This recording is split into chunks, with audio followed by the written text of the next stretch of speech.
Good evening, Tucker sports fans. It's the Swanton Welding pregame show with your host, Scott Barrett. It's on the 50 with Coach Moeller, and Liberty Center hits the tournament trail in Week 11.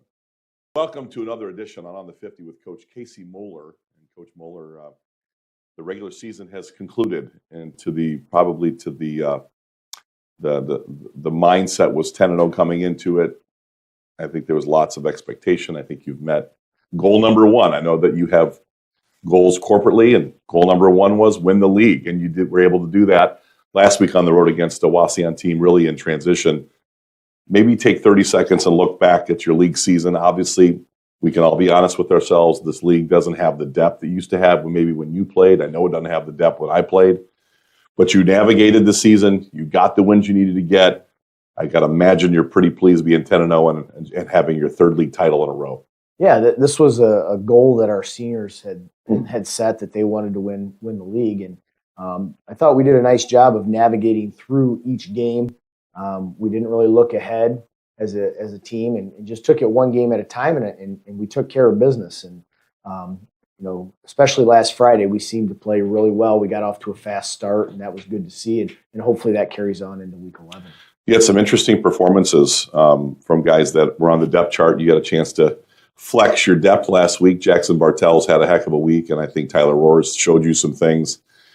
I know you don't look ahead to next year, but every coach has a little part of their brain like, how's this guy fit in when I lose a senior, and how are we going to look next year?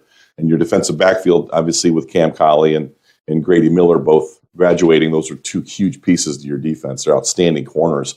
You saw those two players and some other guys perform. Talk maybe about their performances. Well, they did a great job of stepping in and making plays. And, a lot of times you get a big performance out of somebody maybe that you're not anticipating. And Jackson, really came out of nowhere and just did a phenomenal job, and took advantage of, some really good blocking and some really good opportunities. And he made some plays and some nice cuts. But, it's always good to see that we've got multiple players that can make plays. And I think that's what makes a great team a great team, is when you've got more than one guy. And I hope that's where we're at, is to the position where we can count on a lot of guys to make plays when they need to be made. Well, it's certainly great to see that depth, the upperclassmen, a senior in Jackson Bartels who's had some injury issues and has just been strong all year long. Also, provides some good defensive play, but got some offensive production from him. And Tyler Roars is a part of the future of this program when these seniors go.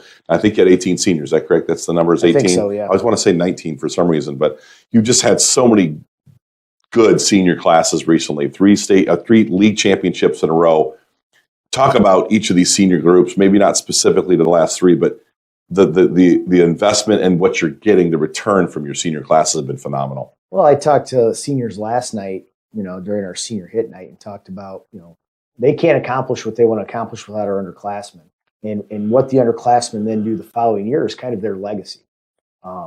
Because they're the leaders, they're going to show them how you become successful. And I think last year's seniors certainly had a huge impact on this year's seniors. And hopefully this year's seniors have that same impact on next year's. But we've had a string of senior classes that have just done things the right way. It's, you work hard and you work together. You can't be selfish, and you've got to be committed, and that's what they've done. So, hopefully we can continue that. I think that's been kind of a source of success for our program. Talk about you as a coach. Every coach has their own approach, the way they like to go about winning spots and winning jobs, and the criteria that you guys so carefully put into putting together depth charts and responsibilities. I really like the way you do this. You have always been a guy that values experience. Certainly a little bit like you. You had paid your dues a long time in our program in the 90s. As a senior, you look like a coach on the field. I think you really embrace that. Talk about not your reliance, but your respect and the way you look at those older people in your program. My son, as a sophomore, had a lot to learn. Maybe going to be a good player, not quite ready. And some of your younger guys stepped in, but your seniors and juniors are guys that you look to first and last. Well, there's a lot. I think when you've got somebody who's been in the program 3 or 4 years, they kind of know what you're going to do. They get it. They understand what the expectation is. And then it's just like they've seen this before. With young guys, can be uber talented, but they haven't seen some of the stuff you're going to see in varsity football. Freshman football is a little bit different than varsity. And so it just takes repetitions, and experience. And sometimes, especially early in the season, I think when you've got experience on the field, because you're not in mid-season form early in the season, experience, I think, outweighs talent sometimes. So those are things we value. I feel like if you stick with the program for 4 years as a senior, you have an opportunity to earn a spot. Doesn't mean you're going to be given anything, but you get an opportunity. And we do look for seniors to help us in some way. I think when you get to that point, you've got to be able to help our program. Now, it's not always the way that everybody can see, but if you're on scout team, man, that's a huge impact on our program, and we got to be able to count on you for that. Well, Jackson Bartels, Blake Arbor, some of these seniors that had to really pay their dues come through the program, delivering big, just the right time of the season. Yeah, Kyler Kern is another He's kid. been fantastic, too. And he really has. We moved positions. We, looking at him, okay, we know you're going to be able to help us, but we think you're going to help us more here. And he's been unselfish. He's worked extremely hard, and he's produced very well for us. Well, I mean, in Kyler, we talked about it. The last game that I did, I think, was the Evergreen game. He had an outstanding game. And let's transition to talk about how you've been able to keep this roster healthy. You had some injuries midseason, some sickness there for a couple of weeks, and you go into the playoffs this year, maybe a little bit better health. Now, unfortunately, the schedule and the strength of the schedule has been a bit weaker, which has allowed you to do load management with a lot of players. But just talk about being healthy, because their defensive line is playing well outside of a couple of injuries here and there that took guys like a Baxter Barrett or an Ethan Gray out long term. You're as healthy as you've been all year, I think, aren't you? Yeah, I think we're getting there. Jackson Lonzak recently had a setback, but we're hoping that he'll be back. Our depth has helped us there, where we don't give guys as many reps in practice or in games. So when you do that, you minimize the risk of injury. So that was really helpful for us.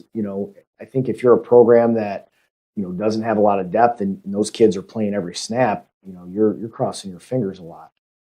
So you've got to manage that stuff, especially this time of the year.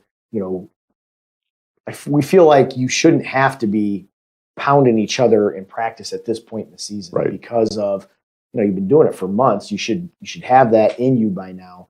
And so we as the season goes on, we back off the contact a little bit. We do it in short bursts. And we try to stay healthy. I think our weight program has done a great job of this as well. We've increased our mass, which has decreased soft tissue injury. It's helped in recovery and those type of things. And then even in-season lifting, I think it continues to strengthen our bodies and hopefully resist injury as much as we can. Talk about the player defensive line. There's a lot of different things.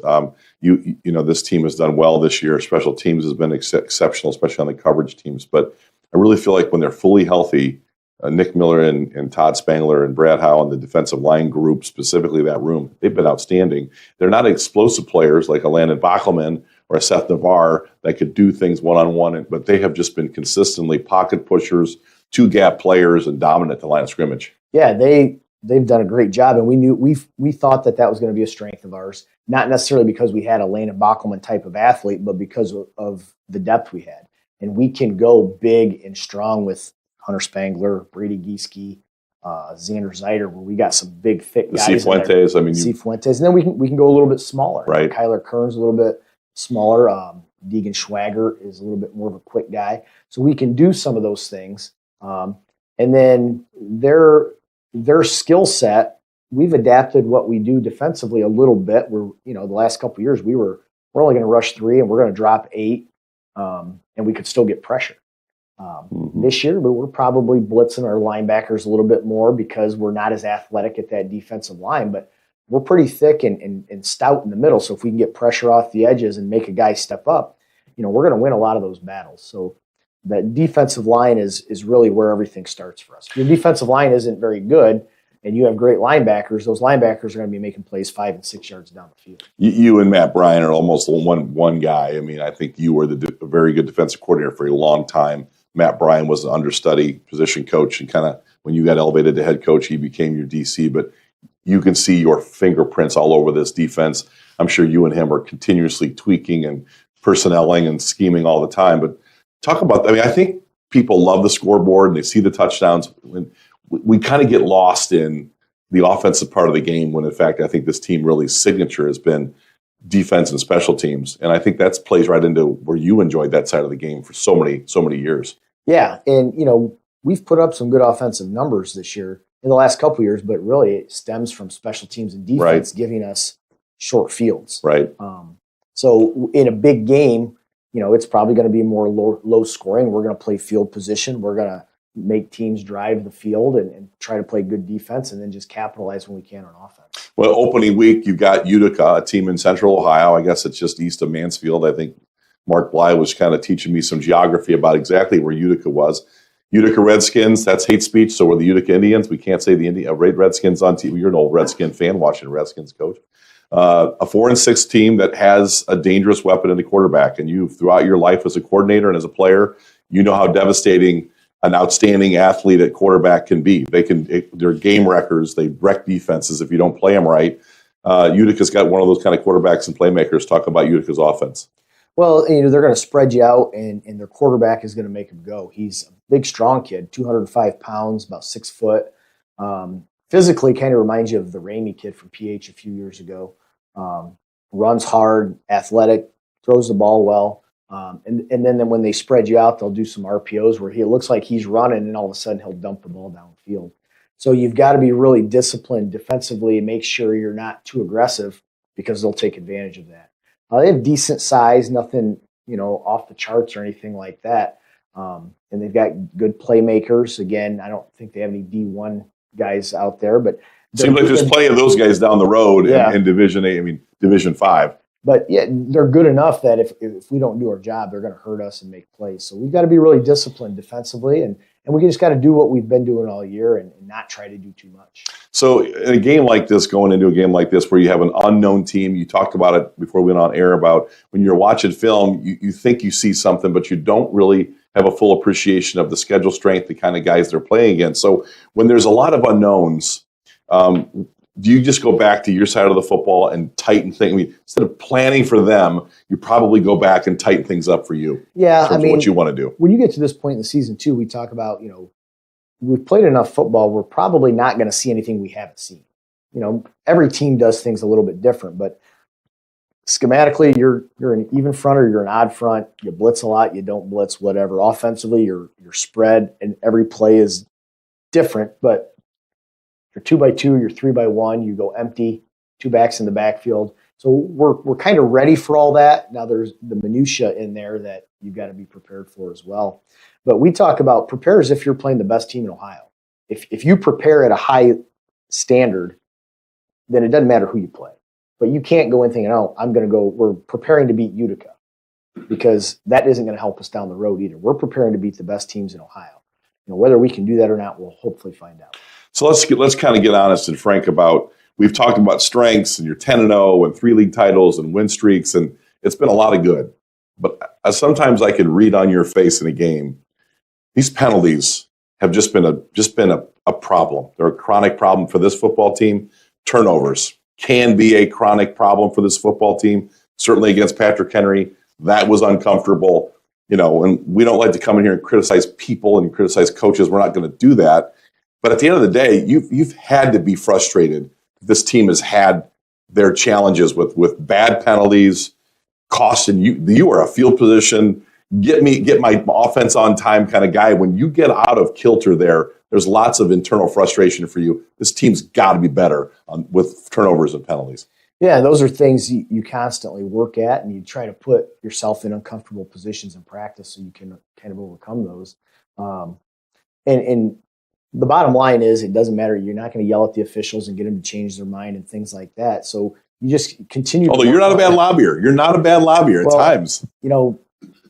Sometimes your frustration gets the best of you, but the bottom line is, when they make the call, and you got to move on. So the kids know how important it is to play a clean game. And a lot of these penalties we go back and look at, it's guys trying to make effort plays. And sometimes it just becomes a little bit too much. Like, I know I got to block that guy. I'm going to go get him. And then you get called for a block in the back because I'm supposed to go get them. My coach told me to. I'm going to no matter what. So there's a fine line there. Some of those penalties you can live with. Some of them, we got to be better at. Talk about some areas in your football team that you know you're going to need later in this playoff, assuming we get by Utica. This division in particular is rugged. You would have a likely matchup with, if you got by this game, and you're not looking ahead, but you've got to be thinking in your head, we've got to shore up the passing game a little bit. We're going to need to be more diverse on offense because teams are going to say, hey, make Liberty Center throw the football, whatever. Talk about, I know you've always worked on passing. People don't think that. And you're talking about every practice that you spend so much time in the passing game, and it certainly looked good against Delta. We made some nice throws there, and Wassian obviously just wasn't up to the task of playing us. But talk about how you address some of those other areas where you haven't needed as much of it. You've talked about averaging 7 passes a game because this game, you play these games that you're ahead so much early that you don't get a chance to do these things.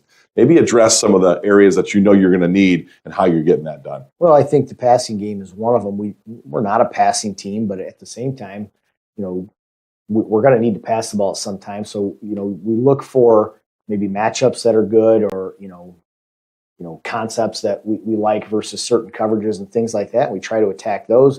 But I think just being prepared is huge. If you don't work on those things when the time comes that you need them, you're kind of scrambling, and then the kids are uncomfortable and nervous. You're uncomfortable and nervous. We go through those situations a lot so that when the time comes, our kids don't panic. We don't make every play, but we're at least prepared for them. So that's an area of concern. We continue to work on special teams and things like that. But I think when you get into the playoffs, you've got to be really sound at everything, because if you have a weakness, teams are going to find it. No one runs a 2-minute offense 0-1 trap by the Liberty Center. It's 3rd and 15. What do you call? I mean, you throw it down the field, now you run a 0-1 trap. Liberty Center 10-0. Another playoff appearance, Liberty at Rex Lindgren Stadium, Kip Kern Field this week against the Utica Redskins, or the Utica Indians. But anxious to get this started. Liberty on a win streak, regular season win streak in the league, win streak in the playoffs. Lots of things at stake, Coach. We wish you luck in the playoffs. Thank you.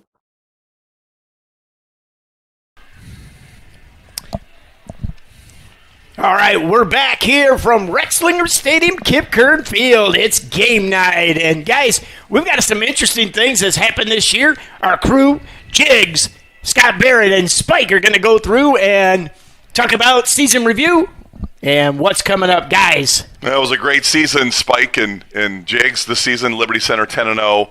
Finished number 2 in the region, which was a little bit of a surprise with Milan Edison in Region 18 finishing ahead of us, but Oak Harbor finishing right behind us there. So the top 3 teams in Region 18, outstanding. The season, Spike, you've been a big part of seeing a lot of football over many years. You saw, obviously, last year and the year before, more recent memories of those teams. But this team, you talked about it early, and I think they've delivered on a lot of the promise that you talked about and previewed for us in the preseason.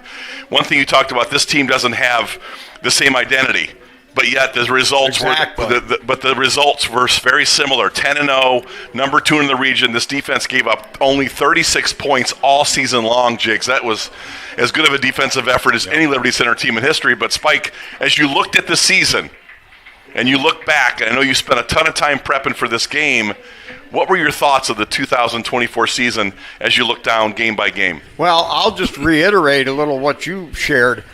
This is not the same team. We don't have a whole squad full of superstars.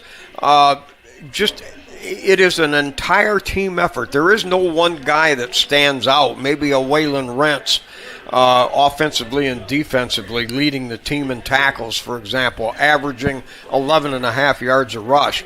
But to me, the unity, the feeling of being a real team, not just a team in essence, but a team that really meant something. I think that showed out all through the year in practice. Every night, this team was together. The coaches were with them. They pushed them. They pushed them as hard as I've ever seen a team get pushed, and these guys responded. That is the key to the whole thing, the response of this team to the tough coaching. I think Casey Moeller talked a lot about it, Jiggs, before we get into the game by game with Spike, and we'll parry with him a bit. But Casey talked about it. Now, you were a big part of some of these early meetings. They were the team without Landon Bockelman, without the Cruz triplets, without Seth Navarre, some of these big-time superstars that carried a lot of what went on last year. Even though it was a very good team, some of those players were Division V Players of the Year caliber. This program, this team this year didn't have some of those players, so I think it was duly named the team without. But talk about this year's team from your perspective: 10-0, elite defense, but a lot of kind of no-name and young players. Yeah, you had a lot of guys step up early and often, and you started seeing some names that you maybe saw on the kickoff team or the kickoff return team last year that were thrust into starting positions.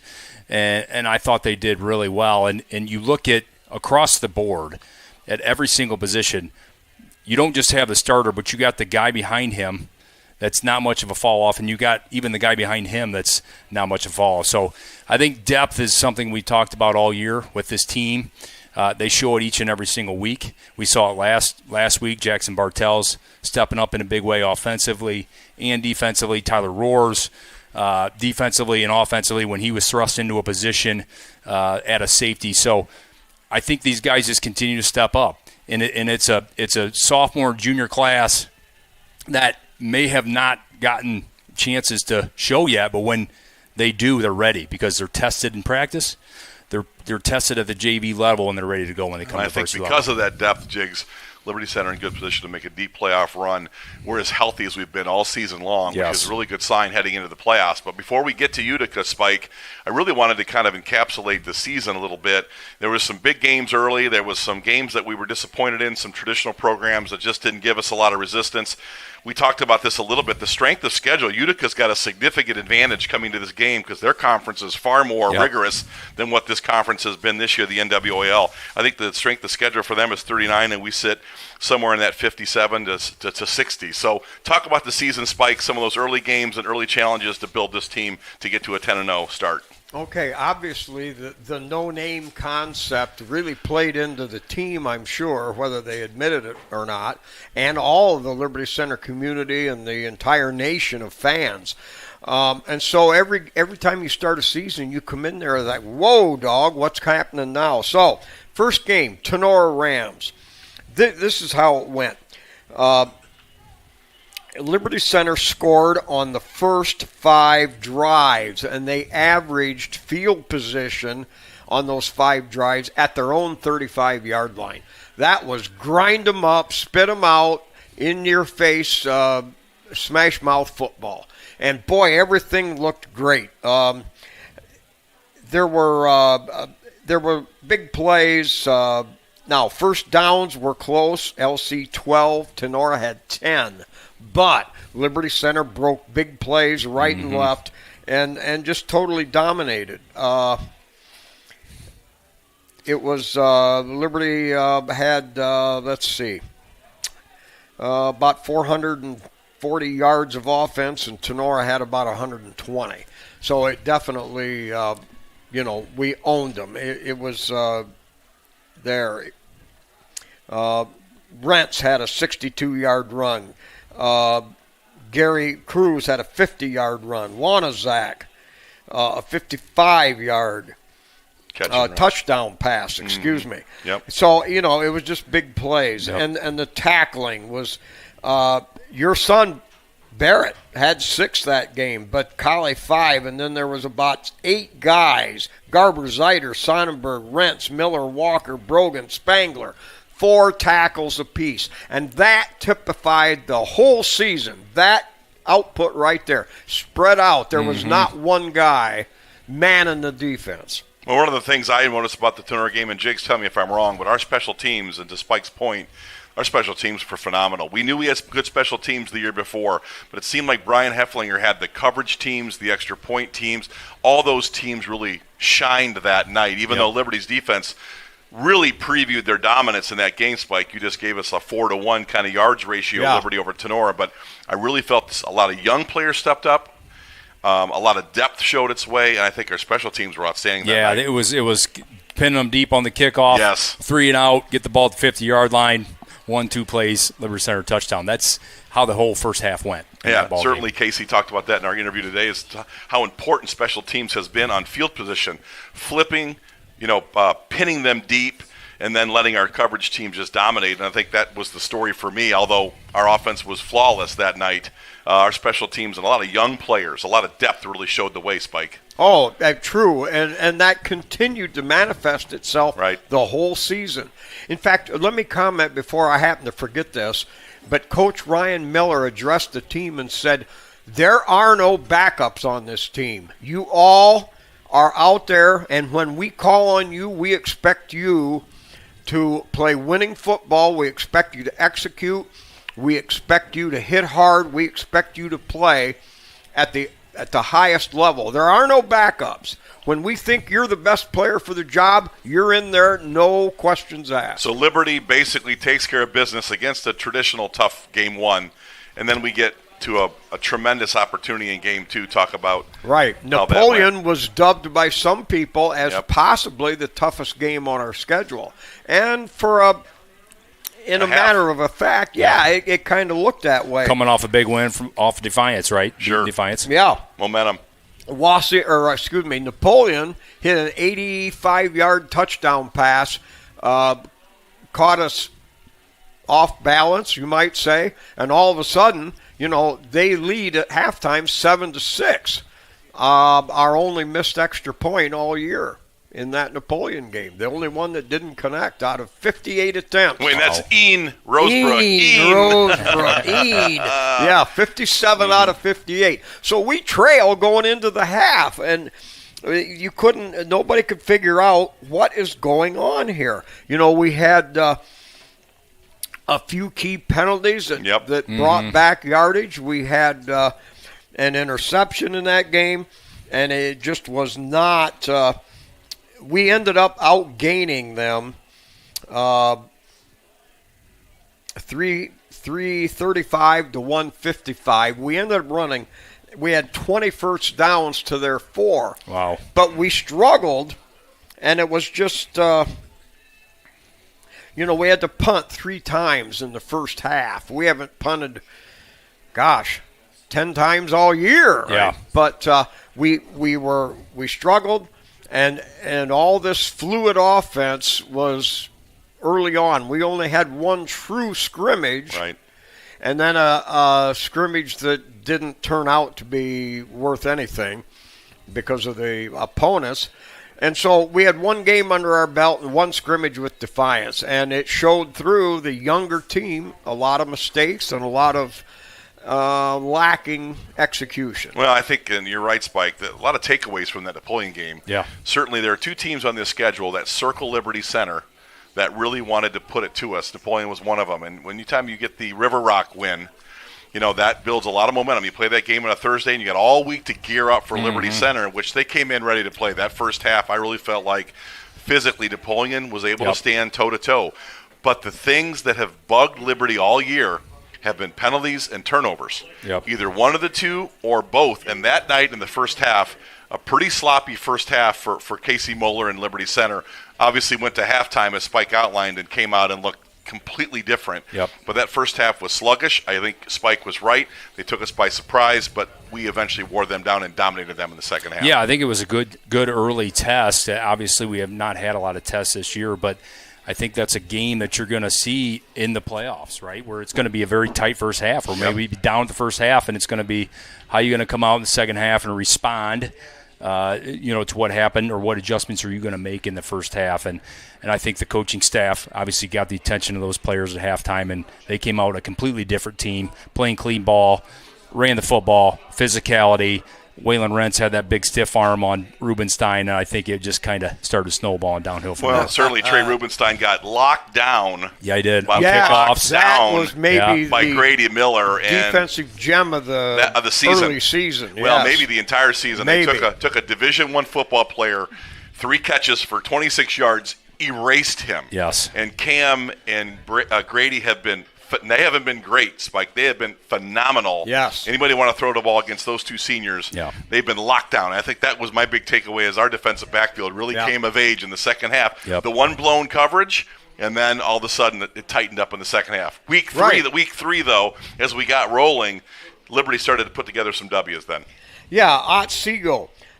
We came in there, total plays, and this is the most misleading stat of all. Total plays, Liberty 44, Otsego 43. Wow. But the only score that Otsego had came in the final minute or two of the game on a 97-yard end sweep. The Tigers totally dominated them. Offense, Liberty rushed for 360 yards, Otsego 47. Now, Otsego did throw for about 150 yards, but it was that junk stuff that, And late. Yeah, and late, you're behind the chains. We had a lot of big scores. Waylon Rent scored from 65 yards out. Ian hit a field goal. Gary Cruz scored from 35 yards out. Let's see. We had we scored on our first 3 possessions, and then in the second half, we scored again, and then a field goal, and then that touchdown, and that staked us to that win. And in that game, a standout game, Waylon Rents had 10 tackles. Mm-hmm. That is, Cam Colley, little, 5'2" and 120-pound looking kid. He's bigger and tougher, obviously. He had 7 tackles. Garber, a defensive back, had 6. Cruz had 7. Kyler Kern, who came from nowhere last year, had 5 tackles. It was just a good overall solid game once we got going into it. Little slow start, but Liberty's defense was dominant all game. Otsego had nothing. There no answers, no running game. Liberty didn't allow any passes. All 3 levels of the defense that night really shined. A lot of production from our defensive backs, certainly in the run game, because Otsego was heavy run. Yep. That showed the dominance of our defensive line. Liberty really dominated that football game. You started to see the front 7 dominance in that game because they wanted to line it up and run the football. They didn't have much of a passing game. And Liberty Center just stymied them in the run game all game long. 3-0 then Otsego. We get that victory, and we get to week 4, Spike. Yes, the Archbold Blue Streaks, one of the best programs in the whole northwest corner of the state, and they've been very successful. So they came in, graduated a lot of kids. Liberty Center owned them. In the first 7 possessions, we scored 6 touchdowns in the first half. 44-0 at halftime then. We had first downs 19-5, that domination. We ran for 325 yards, passed for another 120. I think those kind of games are those little snippets of what we are capable of. Mm-hmm. Just a little show in there. Archbold threw for about 100 yards, but only rushed for 7. Wow. Our defense was just there were some big runs. Hammondtree scored on a 40-yard reception. Waylon Rents with 3 touchdowns. 2 touchdowns, I'm sorry. Grady Miller scored on a 60-yard run. Cruz scored twice from in close. And then 1 from 30 yards out. Olcrew had a touchdown from 10 yards out. Tackles again were spread out amongst several guys, but it was just totally. This is a juggernaut now. I think we were really geared up. This Archbold Liberty games turned into kind of a rivalry, Spike. Yep. There's been some nastiness over the years. 2 coaches that are very good at what they do.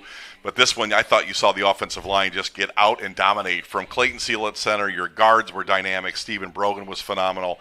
You're getting great play from your tackles. I mean, the Goose Gieske had a big night that night. That entire offensive line really early on sent messages. Big, explosive run plays. We threw the ball effectively. Grady ran it. Yep. We got some plays in the pass game. That was a complete and utter destruction in the first half. It was, yeah. If you remember the one play, Grady, it was kind of a broken play. It was supposed to be a wing sweep.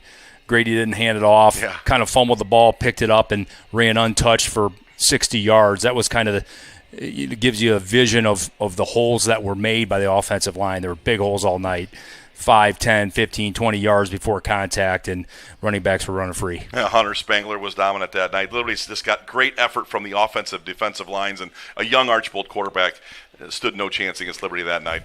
Okay. So now we're 4-0, and we step into week 5. Yeah, that was the Swanton Bulldogs. Liberty showed a wide open attack. We rushed for 250. We threw for 150. So again, a little bit more balance, and we scored our first 8 possessions. And Swanton, although I give them credit, they played hard and they never quit. But they were just undermanned. They had a young team, and so Liberty just dominated as you would expect them to.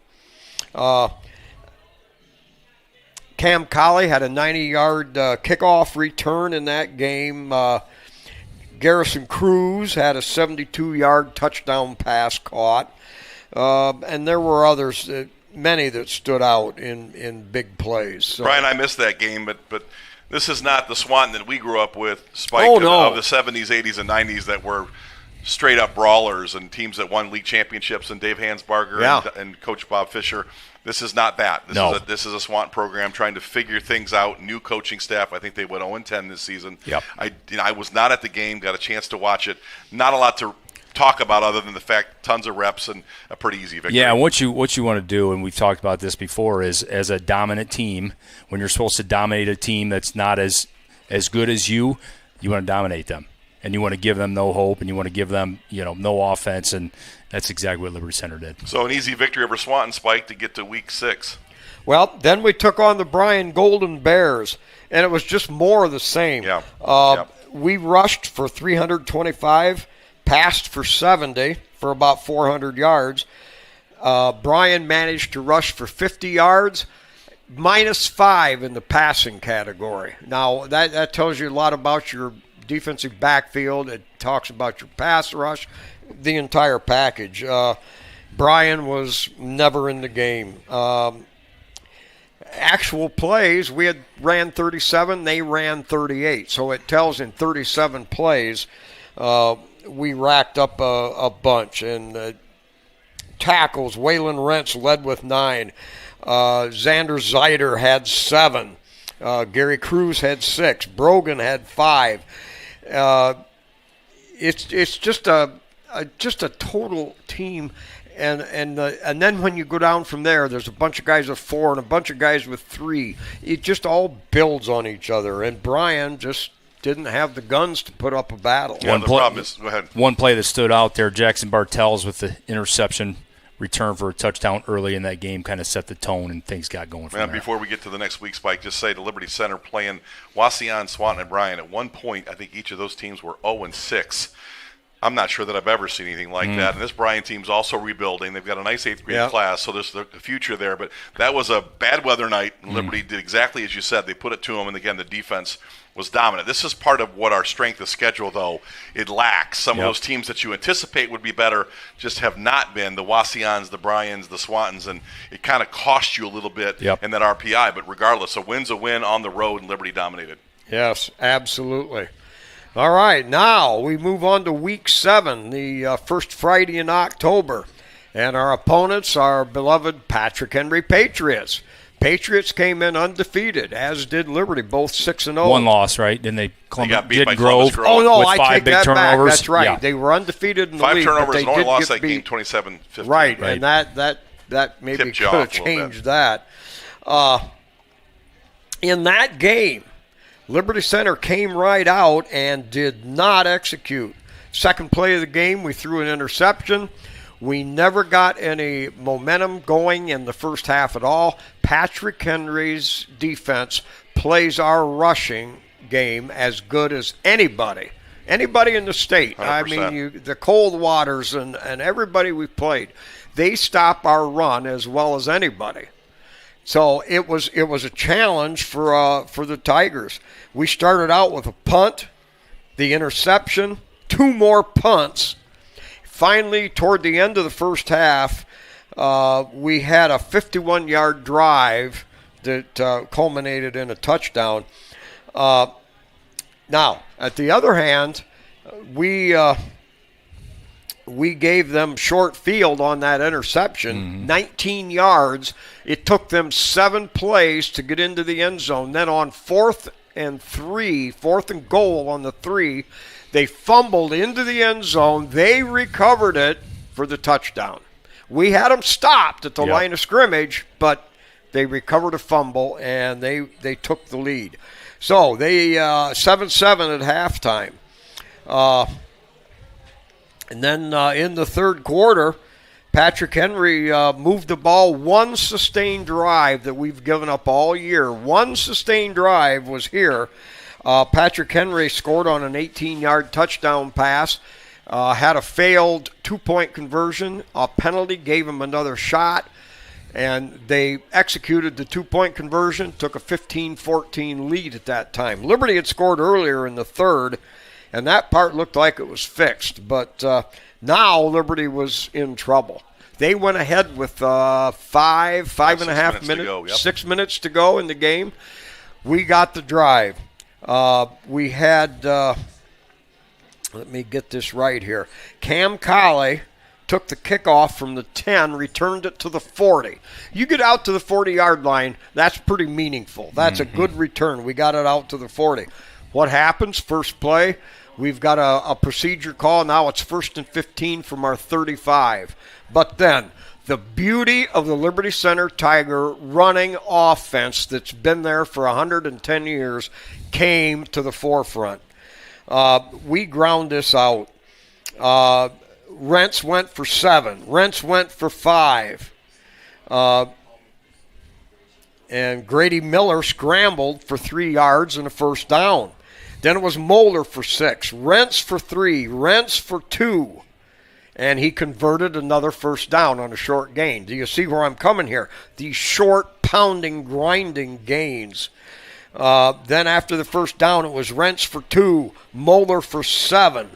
Moeller on third down went for 5 yards and a first down. Then Moeller got the carry again and went 9 yards. Then it was, now we're starting to get down into their territory and around the 20-yard line. Then it was Waylon Rents, ran for 11. They're reeling, and Liberty Center can feel it. They're grinding, they're pounding. And then it was Rents for 6 yards into the end zone. Tigers go back ahead. They kick the extra point. They're ahead by 6. Now, I thought that was an interesting call because Krieger, I believe, was hurt. He was their kicker.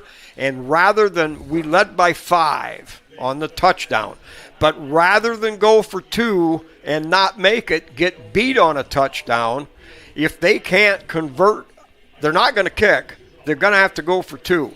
So to convert, you know, they're going to have to go for 2, so why let them win the game on a 6-point touchdown? So we kicked the extra point, but there was just under a minute left.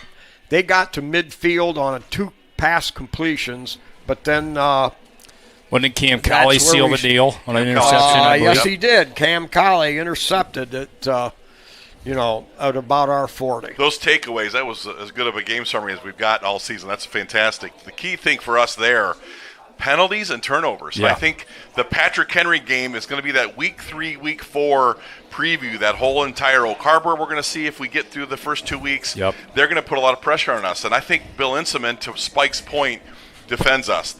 Throw it to beat me. Yeah. And we struggled throwing the football that night. Patrick Henry had athletes on the perimeter. They got a little pressure on the quarterback. Physically, they matched up with us. That was the first team I really felt like, other than the point in the first half, went toe-to-toe, traded blows. That was a real street fight. But Patrick Henry, I think, won the line of scrimmage more than they lost it that night. Mm-hmm. But Liberty stayed patient, even through some bad penalties. That game could have been 28-7. Yeah. but some penalties really cost us field. We lost it. We missed a field goal. We were on the 6, I think, yard line. Had an interception and late. a pick late. So Liberty, Brian, had to fight and scratch. That last drive was epic. Yeah, they did. And that was one heck of a test for this Liberty Center team. And obviously we've been struggling to get tests all year. But, Patrick Henry, offensive line, defensive line, I think they surprised everybody. We watched them on film. We knew they were going to be better than what we've seen, but I think they were even better than what we expected, and you saw that, and that's why it was such a good test for Liberty Center. Well, certainly.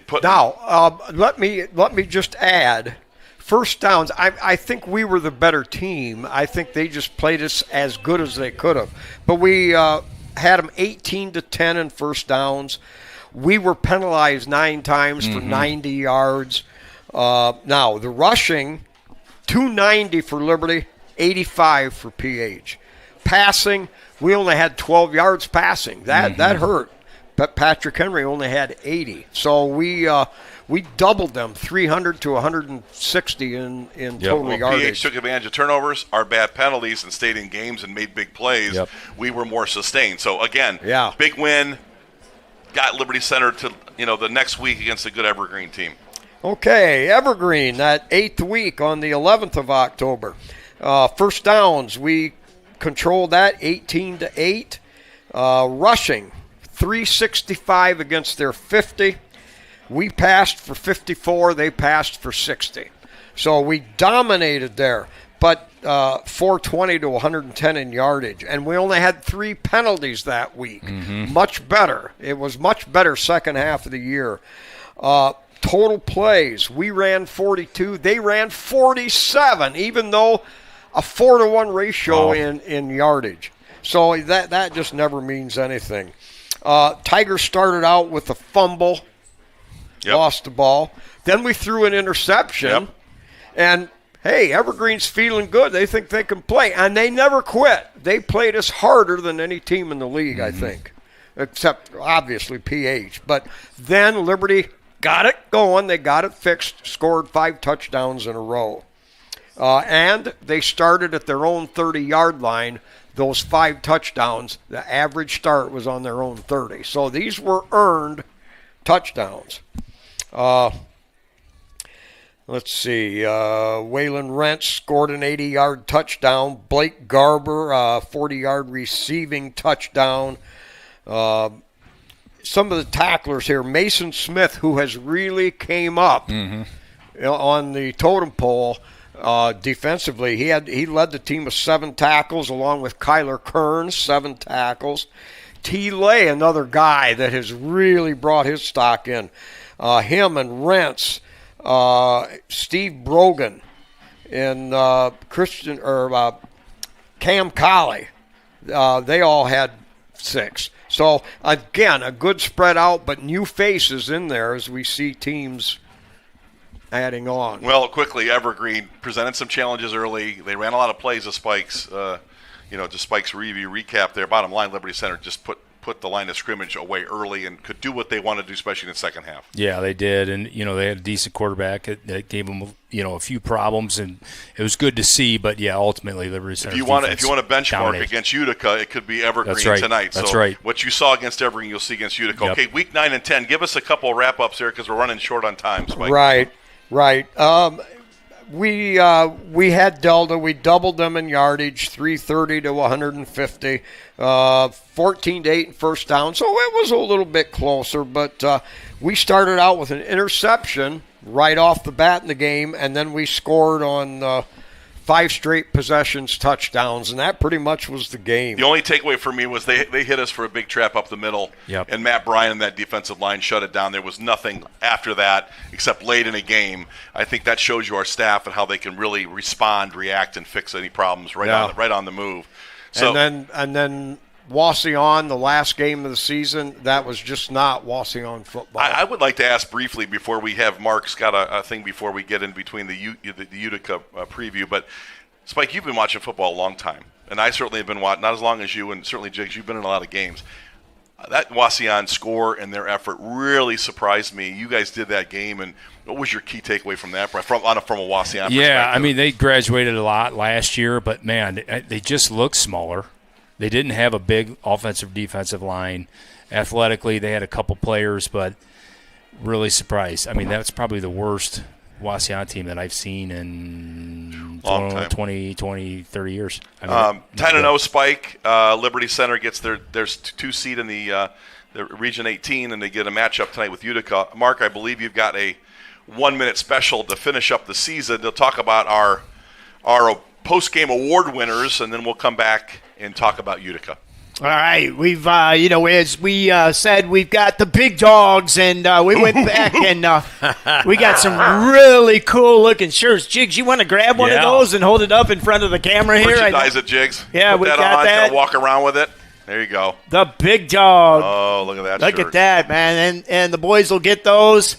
Explain the concept there, Captain. Tough, light Kent Dog. Kent Dog was the toughest, baddest dude I ever met. He overcome adversity. Every day was a challenge, man, and he just took it head on. And that's what we talk about. Overcoming adversity, overcoming the odds, just toughing it out. And that's what this award was. And we've got a pretty cool graphic that we put together of all our weekly award winners, and let's go to that. Week 1 was Stephen Brogan. Week 2, Grady Miller. Week 3, Waylon Rentz. Week 4, Clayton Seal. Week 5 was Cam Colley. Week 6, Big Dog, was the Goose. Brady Giesecke. Week 7, Taylor, the Bad Man. Week 8, Sanders Eider. Week 9, we had a Spike Whitman special of Blake Carper and Hunter Spangler. And finally, Week 10 last week put on a great performance, the big dog, Jackson Bartels. And I tell you what, guys, this is it's just been an interesting thing this year with this award. It's near and dear to my heart. It's special to me. And it's just these guys have taken these opportunities and made the most of them. And we talked about injuries. We talked about playing time. We talked about paying their dues. Kent, Michael Spiess paid them every day and did it with a smile, guys. There was a guy that showed up every day. I got a chance to coach in his era.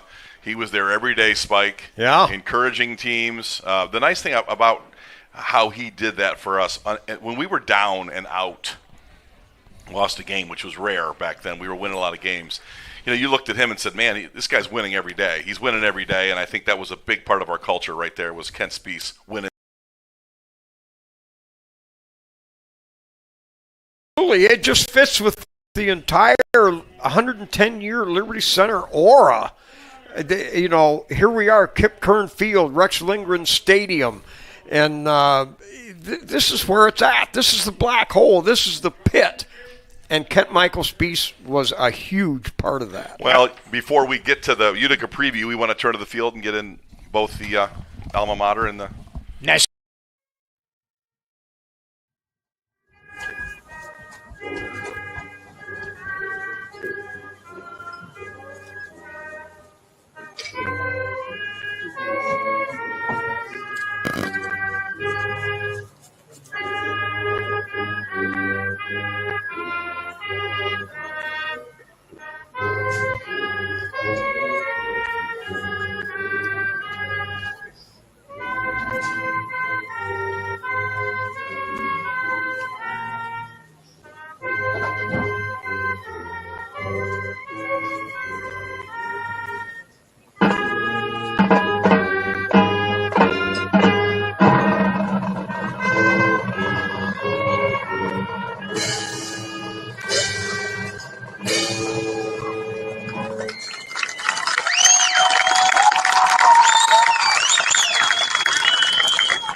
We live in a country with freedoms like no other. To honor our great nation, please remain standing. Ladies and gentlemen, please remove your hats. And please sing along as we combine Utica and the Liberty Center bands to play our national anthem, the Star Spangled Banner, directed by the Utica band director, Mrs. Kristen Hirth.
Back here live from Rexlinger Stadium, Kip Kern Field in the OHSAA 2024 playoff game number 1. Guys, what do we got today? The Utica Redskins tonight bring in a 4-6 record, but a 3-2 conference record. It's got 2 divisions in the Cardinal division. And, Brian, we talked about it. They play a very tough schedule. Their conference is very good, so don't let that record fool you. Their strength of schedule this season was number 39 in Division 5. We were number, I think, 67, which is a big difference in strength of schedule, something like that. I think that's where the number is finally finished up. So Liberty's 57 for Liberty Center. So at the end of the day, this Utica team's a good football team. They feature a spread offense with a dominant quarterback, Hayden Piper, a 6', 205-pound senior, and they like to run the ball with number 8, a 6'2", 225-pound senior, Brandon Thornberry. So we talked about power spread. They want to get RPO run pass option with this Hayden Piper. This team is dangerous. This quarterback is very good. Yeah, the key is to get him out of the pocket. That's what they're going to want to do. A lot of rollout stuff you're going to see tonight where it gives him the option to run, pass it to underneath some of these receivers. And the other thing is they will take some shots. He can sling it, 40, 45 in the air, and he'll throw some 50-50 balls up. So I think it's going to be really important defensively for Liberty Center. Snipers, corners, secondary tonight to be disciplined, fit into the run game, and also in the pass game. Spike Charlie Rowley is his 7th year at Utica. He is a 2005 graduate, so he's feeling it. He's feeling it for his alma mater. And last year, in the Central District, he was the coach of the year. He went 7-4. That was the first winning record in 13 seasons. He's building something. There's a lot of momentum on that sideline. I think they feel very comfortable in this game tonight. Oh, absolutely. And that's the great stuff. When you feel it in your heart, when you love it, you've got the emotion, you've got the intensity. That's what you've got to have to be a successful gridiron hero, if you will. Spike, we missed your call as the Liberty Center tonight in black with orange pants. We missed your call on the Tigers coming out of the tunnel. We apologize. I love that part of your call. Hey, those swashbuckling men in black. Boy, it don't get no better than that. The black jersey and the orange pants. I just love that. But they're going to wreak havoc. Liberty Center apparently won the toss and deferred, if you didn't already mention that. I don't think you did.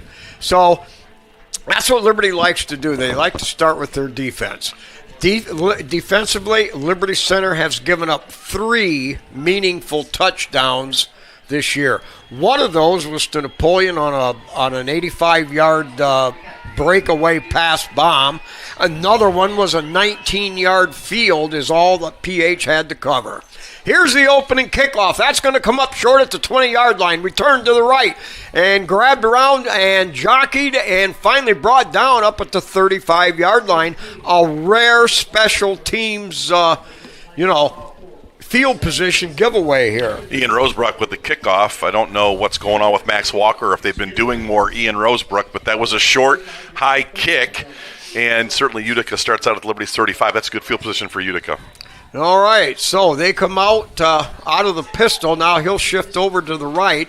A double wide out to the far side. We get somebody jumping around.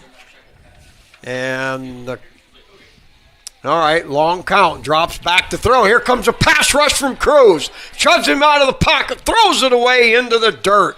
Gary Cruz came untouched. Hayden Piper saw a little pressure, but athletically got away from the blitz, and there you go. He gets outside that pocket, Jigs. He's a problem. Yeah, he is. It almost looked like they were setting up a screen there to kind of let Gary come untouched, and that's not a guy you want barreled down on you, but able to throw that away with no gain. All right, now an empty backfield. Trips to the far side, 2 over here. He's going to keep it up the middle off the right side. He'll plunge forward for 5 yards up to the 40.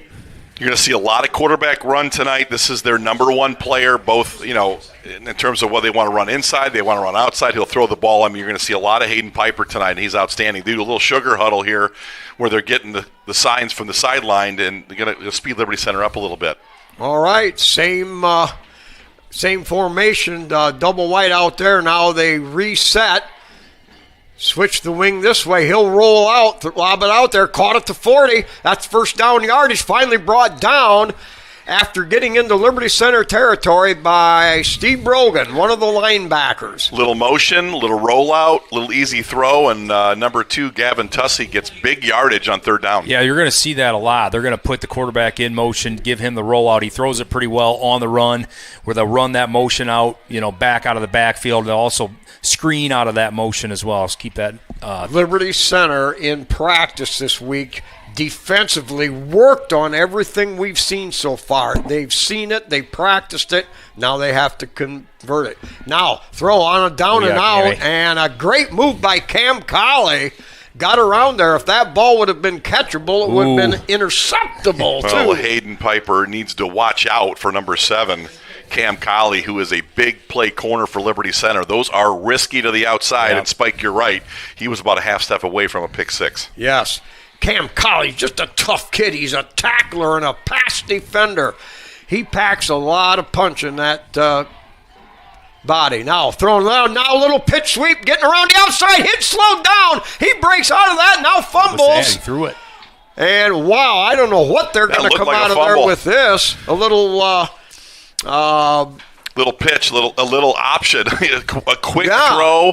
And I don't know what you want to call that. I mean, if that's a little quick pitch option from the wing or from that short slot, kind of an effective play there. Yeah, it was. Caden Sonnenberg, great job to stay home there that time. Obviously, you can get caught up on the actual receiver on the first catch, and he was able to stay home. Got to finish the tackle. He was hit at the line of scrimmage, got away, and then fumbled it forward about 5 yards. Now, Utica has a 3rd and 1 at the Tiger 36. He's going to run it right up the gut. He'll dive forward across the 35, and that's going to be enough to move the chains. So a 1st and 10 for Utica on the Tiger 35-yard line. Creative plays for Utica early. Certainly getting in the huddle quick, limiting some substitution. Good rhythm for the offense of Utica right now. Yeah, and you, as a team, you want to come out strong, and Utica is doing exactly that. Liberty Center with 3 men on the defensive line, but a triumvirate across the line of scrimmage, or the backfield. Now gets in trouble in the backfield, and he's smacked. He's down. Lost a 3. That play was made by Xander Zeider. He may not have made the tackle, but he was right on time for the tackle for loss. Liberty then swarmed defensively. Great job by Xander. He showed first and eliminated any kind of play right there for Hayden Piper. He's been dominating here the last few weeks. Healthy. Healthy. This defensive line has been healthy, Spike. We're getting a lot of good play, a lot of good snaps from number 69, Kyler Kern as well. Defensive lineman. All right. 2nd down and 13. Empty backfield. Tries to sprint around the right side. Slowed down. Runs into a couple of tacklers. No gain on the play. And Liberty Center's defense now stiffening a little to bring up 3rd down behind the chains. You're seeing a pattern. Everything runs through Hayden Piper. Run, throw, option. I mean, this guy runs this entire offense. He had complete command. He could have thrown that football. He could have run it inside, run it outside. That was almost like a zone run play, Jigs. There wasn't a lot of design to that. Yeah, and he's a linebacker on defense. That guy takes some pounding. All right, we got 4 wideouts to the wide side. Now he'll shift over to a wing. He'll roll to behind the triumvirate. Now scrambles, gets away, and brought down around the 35-yard line. So the Tigers make it a 4th down. We got a call. They fumble, apparently. Stephen Brogan came in and laid a lick, but I think he was sliding and he was down. But I'll tell you what, you're going to take a risk here. If Hayden Piper runs this ball 35 times, he might feel it come morning, because number 63 is a hunter. My goodness, Stephen Brogan was hunting him on that cutback. Yeah, definitely a warrior. That guy is jungle warrior type. Wow. Nothing to lose here for Utica going forward on 4th down either. Yep, 4th and 10. They're in that zone where you kind of got to go for it. So 4th and 10. They've got 4 receivers to this side. He rolled this way in that same set last play. Now they take their time. There you go. And delay of game. A delay of game. Interesting. Wow. Gonna punt it here? I think they're going to punt it. I think it. what they were trying to get a look to see if there was a play in there, and they were going to get it last minute, a check with me from the sideline, but Liberty Center defense looked pretty sound, and you saw Hayden Piper look over our defense, look over to the sideline. They decided to take the penalty to punt it. Spike. Let me ask you, too. Okay, we bent a little bit. They moved the ball about 40 yards on offense. Now, we stiffened, we stopped. Is that a good learning curve type of series? We haven't seen a team or an offense for a couple weeks like this. Secondly, they did flip the field, so they successfully going to pin Liberty Center probably at least at the 20, if not a little bit more. Looks like it's going to be on the 11-yard line. Wow, that ball was punted down to the 5-yard line, a 35-yard punt, and then instead of going into the end zone, it took a 90-degree turn to the right, went out of bounds. Liberty Center in a hole at their own 6. Jigs, it doesn't matter how much film you see. It's really hard to simulate how good of an athlete Hayden Piper is for Utica. And some of the things they did in that drive, that little quick pass pitch, some of that stuff you don't see very much in our league. It's pretty creative offense. Yeah, it's very hard to defend a quarterback that can run it and throw it as well as he can. And I think that's what you saw there that first drive, just getting used to his speed. Liberty Center comes out. Miller out of the gun. He's got a wide out to either side. He'll hand off to Moeller on the left side. Moeller running room. Kicks it back into the middle. Heading down the sideline. One blocker downfield following him. Cuts past him at the 40. And it's not even a foot race. This is Moeller. 94 yards into the end zone. It's a Liberty Center Tiger touchdown. So that's a goal by Thomas Moeller, but an assist by Cam Colley.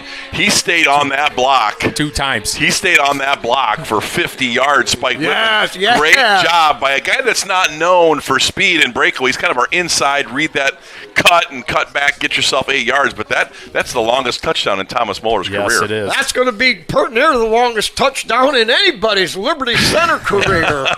I believe, I'll have to think of his name here. But anyway, point after touchdown kick. It is up and good. Wow, Ian with his 3-man triumvirate crew there knocks it through. And Liberty Center at the 7:22 mark takes a 7-0 lead. That doesn't bode that well for Utica if they're going to let Thomas Moeller, who is a good running back, but to go 89 yards on carry number 1, and I don't think he was touched. The offensive line, the left side of the offensive line, just buried Utica's down 3-man front, and off to the Thomas Moeller. Off to the races. That's just not something we talk about. Really good inside runner, really smart guy, but man, oh man, he went the distance. And Cam Colley, again, some phenomenal downfield blocking. Well, we've seen this Liberty Center team start early in these games where they don't take time to get going, and they can score in one play just like that, and boom, you set the stage for the rest of this game. You get a stop, big time touchdown, and now we get going here on offense or defense again. Well, it all starts with the offensive line. Yep. You could say what you want about every other special team, the linebackers, the defensive backs, the snipers, the receivers, but everything starts with the offensive line. You can cure a lot of ills with a It's kind of like everything starts with the engineers behind you guys for the broadcast. That's right. There we go. Right. Where is Boom Boom? Where is job. Boom Boom? We need him tonight. Wow. There they get the boomer back there. That's fumbled at the 5, picked up right away, returned straight ahead, slowed down right away. He's going to be smothered under a host of Tiger tacklers, clear back near the 10-yard line. Well, visitor number 1, number 51, Tyler Lay, has been on time and on the spot and on his coverage this year. I mean, again, Brian Hefflinger's coverage teams have been phenomenal. Then a whole host of Tigers finished. Yeah, T-Lay is not the fastest guy on the field, but you better believe on every single kickoff he's the meanest. The first guy down there. He's the meanest guy in the field. He beats everybody down there. T-Lay is bad news. That's all there is. He's bad news for Utica. Yes. All right, they're going to run 5 wideouts, fumbles the ball, tries to pick it up. He'll scramble forward. The quarterback doesn't even get back to the line of scrimmage. That'll bring up 2nd down. Was Xander Zeider real active the last half of this season? Brian Babcock, you're getting great play. Maybe not a dominant player like Landon Bachman, but man, the last 3 games he's been fabulous. He really has. I mean, last week he was dominating from up front. Had the interception on that little screen play last week. He had a heck of a game. By the way, Waylon Rentz leads with 60. Number 2 on the team is with 50 is Xander Zeiter. Oh, man, Kyler Kern. Wow, Saccharino! Big-time play by number 69, senior Kyler Kern. Spike, he not only wins at the line of scrimmage, but then finishes. That looked like a little T.J. Wattish. Yeah, that was a really nice play there. Wow. Another player on the defensive line, Spike. You've been talking about him all year long. He's becoming an all-league type player. Yes, he is phenomenal. Zeiter is just, we can't say his name enough. And then when you've got a guy like Hunter Spangler, only a junior, and you've got about 4 more guys you can plug in on the defensive line, it's so deep. All right, now rolling right. Has time, fires it upfield over the head of the intended receiver out at the 15-yard line. Good coverage, and not a lot of time. He's throwing. He has to throw on the run, I believe, and that just changes the whole schematics for their passing There's attack. your monster, but there's your, I like to call them monsters, but there's a play by the sniper, 17, Jackson Bartels, who's on a roll, playing the best football of his career, right on top of that route. Not a lot of room to breathe. This is what the Liberty Center defense does to you right here. Pins you. They're going to get a good field position time and time again. Runs up to the goal line, kicks it end over end. That's going to stop dead right there across the 40. Not a chance for Liberty Center to return it or even make a play on the ball, but they'll have super positioning on the field. They'll be in Utica territory. Jigs, Casey talks a lot about field position, flipping fields, getting fields flipped in his advantage. Utica did a good job on their first drive. Pin Liberty the 11. Big touchdown run. Here we go. Now we've got the ball. We've flipped the field. We've controlled the field position right now. Own 45. That is a big deal. All right, so the Tigers come out. 1st and 10 at the 45.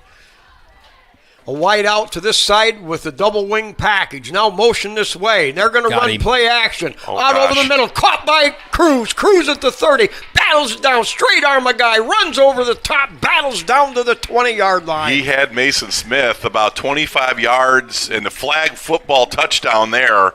I appreciate the throw, and it was a nice execution, to Cruz, but man, oh man, Landon Smith. Mason Smith was wide open. Yeah, it looked like the corner jumped up on it. He did. Something else. And there was no safety. Completely left him. I'm not sure what he was doing there. All right. Good ball, though. Yeah, big completion. Sonnenberg spread out wide to the far side. You've got Mulder and Cruz, the wings. They're going to run that power off through Rentz off that left side, pounding in there. Crosses Gruck and into the end zone. It's another Liberty Center Tiger touchdown. Wow, what an offense. One of the things I saw on the snap before, Mason Smith is about 6'4", going up against about a 5'5" corner, and I felt that was a really good matchup for any kind of ball you wanted to throw. I think the throw he made to Cruz was a much more difficult completion with more traffic and less of a window. It was good ball, well thrown in Liberty Center, rolling. And Mason Smith is another one of those players whose stock is rising exponentially. Yep. All right, here we go. Fits in right. Oh, here's a fake little wide snap open. grab. He throws it out there, and it's a wow.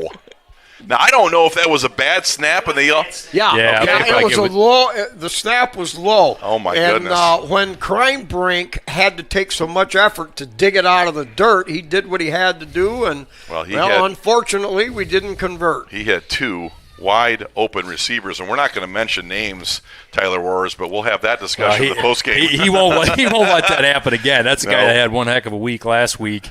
Offensively he and broke defensively. That 70-yard run. Yeah, he ran the ball really well. There was a lot of emotion on the miss and the pounding of the helmet. When you drop a ball when you're so that's one of those you kind of sneak behind. That's the one you just want to lay down like, let me hide my number so nobody sees who that was. Somebody got a jacket? I need to cover up my number. Great job, though. Nice throw by Kreinbrink and a nice fire response. Yeah, right. Typically they scream fire, and the 2 receivers were wide open, got out on that pattern. And by the way, that will not count as a miss. And we know you are keeping tabs on Ian's extra points. Rosebrook. My wife, Spike, each week says, is it Ian or Ian? I said, whatever Spike says it is, we'll go with it. Well, there are official ways to pronounce things, but I don't always really? I didn't play by the rules. I didn't know that about you. What a start here. by Liberty Center.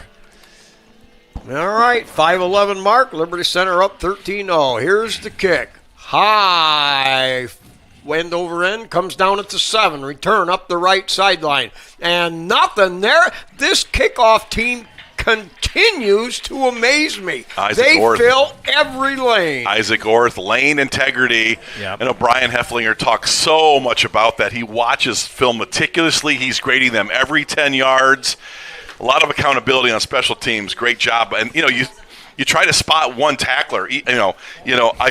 Orth was there. Isaac Orth was there, but there were 6 other guys. Yep. Lay, I believe, on the bottom of that one as well. I think you could say lay every time you got a kickoff or punt.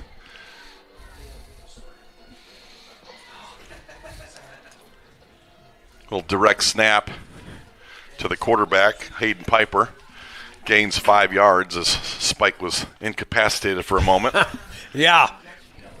Misconstrued. One thing about Liberty Center's defense is once they start to time you up, and once they've seen you, right, they start to settle into their positions and kind of get into the flow of the game. You start to see some of the dominance. That's what you saw on that second drive. All right. But pick up 5 yards, so 2nd down and 5. We got a single setback with double wide out to either side. Oh, yeah. A little fake. Throws over the middle. Missed the receiver up there at the 30-yard line. Threw it behind him, so it'll go incomplete, bring up 3rd down. Happy feet. Gavin Tussey, number 2, a 6-foot senior, is wide open on that underneath route, and that probably would have converted the 1st down. Plenty of room to run, but when you're under pressure, he was feeling a little uneasy, Spike. The Liberty Center rush and the discipline they've got from the sniper positions, Jig, you talked about, created that incompletion. Yeah, you don't have to get a sack. It can be the pressure. Mm-hmm. Okay, 3rd down and 5. Trip receivers here to the wide side.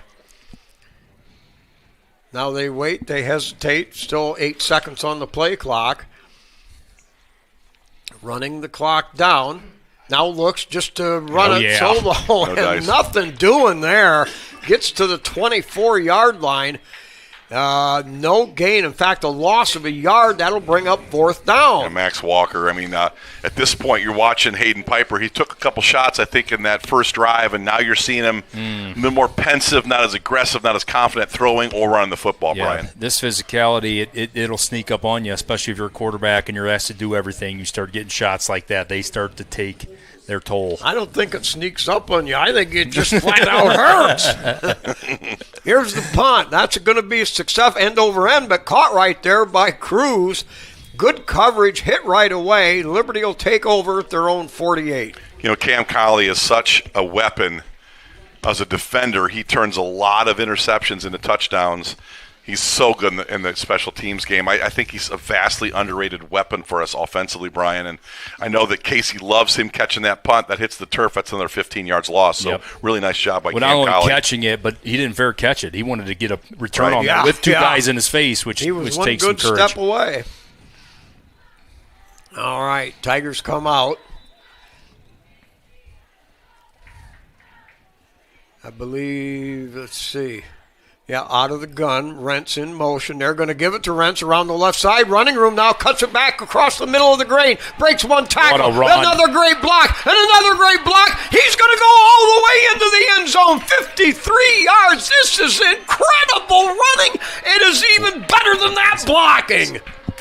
I think Cam Colley, again, I hope someone's giving him Snickers because Cam Colley made, again, the touchdown-breaking block. I mean, really, quite frankly, at all levels, Liberty is dominating Utica in the run game to get those kind of explosive plays. But Cam Colley made a great seal to give him that last 6 inches to break free. That is dominance. Wayland's ability to break tackles is really something to Well, you need a whole gang of dudes to bring that cat down. All right, low snap, good grab by Kreinbrink, and the kick is up, and it is good. So Liberty Center now in the first quarter, they lead it by 3 scores, 20-0. Jigs, this is getting to be a little surprising. I thought Utica on defense would do a little bit better because they were in some big games this year and were very competitive on defense. But again, Utica probably doesn't feel the strength, the power, the explosiveness. I think we struggled a little early to understand what Hayden Piper was about. But as you said, we've solved that mystery, and Liberty has just been dominant since. Yeah, I think it's been 4 plays, maybe 5 plays, and it's 20-0. So offense has been very efficient so far, and obviously the defense has settled into their normal.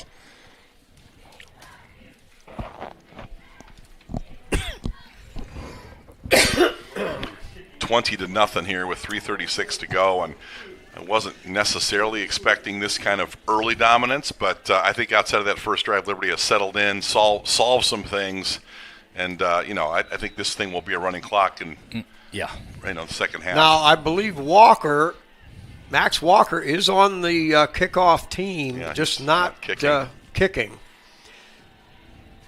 Okay, here we go.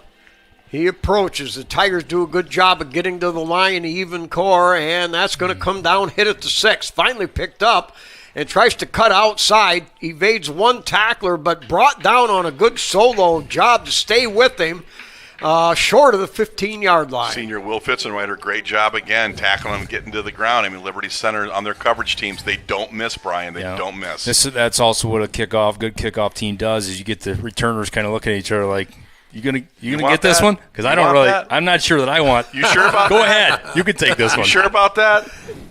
Guys, a quick score update. The winner of this game plays the winner of Liberty Benton Fairview Park, and Liberty Benton is up 14-0 in the first quarter. Wow, not surprised. All right, we're seeing Mason Smith as a defensive back. They'll throw underneath a little screen and brought down about 5 yards. And they've been consistent, picking up 5 yards on first down against the Tigers. This is their 4th possession, but now they're going to mark it for 3. But a good plus gain on first down. A little bit of a tunnel screen where the wide receiver comes back to the ball and has blockers in front, but I thought number 69, Kyler Kern, got to the spot. It was a good read by the defensive line. He slowed him up a little bit so Liberty could get him to the ground. Yeah, with the 4 wideouts, you're seeing Mason Smith now assume a role as a defensive back. Keep it right up the middle and hit right away. Who was that nose diver in Brogan. there? Brogan, a linebacker, yeah. Steve Brogan botched that up right from the word go. Tell you what, he is on a mission. That looked like a run blitz, or he either read that. He's such a good reader of his keys. He's just on time, and they love to blitz him on the inside too, he's Brian. Such a good blitzer. He shows up and destroys things. Yep. And he's so unassuming. He's a quiet guy. He's not one of those guys that stirs the drink, so to speak. Lobs it out there, caught it to 20. Oh, nice tackle. Great job in the open field to bring him down right away. And it's a pickup of about 7 or 8, but I believe it's going to bring up a 4th down and 1 for Utica. Grady Miller, who is such an underrated cover. He might be the best cover corner we've seen here in a long time. His size, athleticism, and when he does a great job in open field tackling as well, and really did a good job of not giving Utica that first down spike.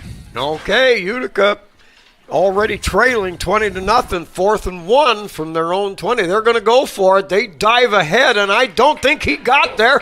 He's going to be stopped short. The Liberty defense, wow, puts the kibosh to that. You saw some run blitzers there. Garrison Cruz came.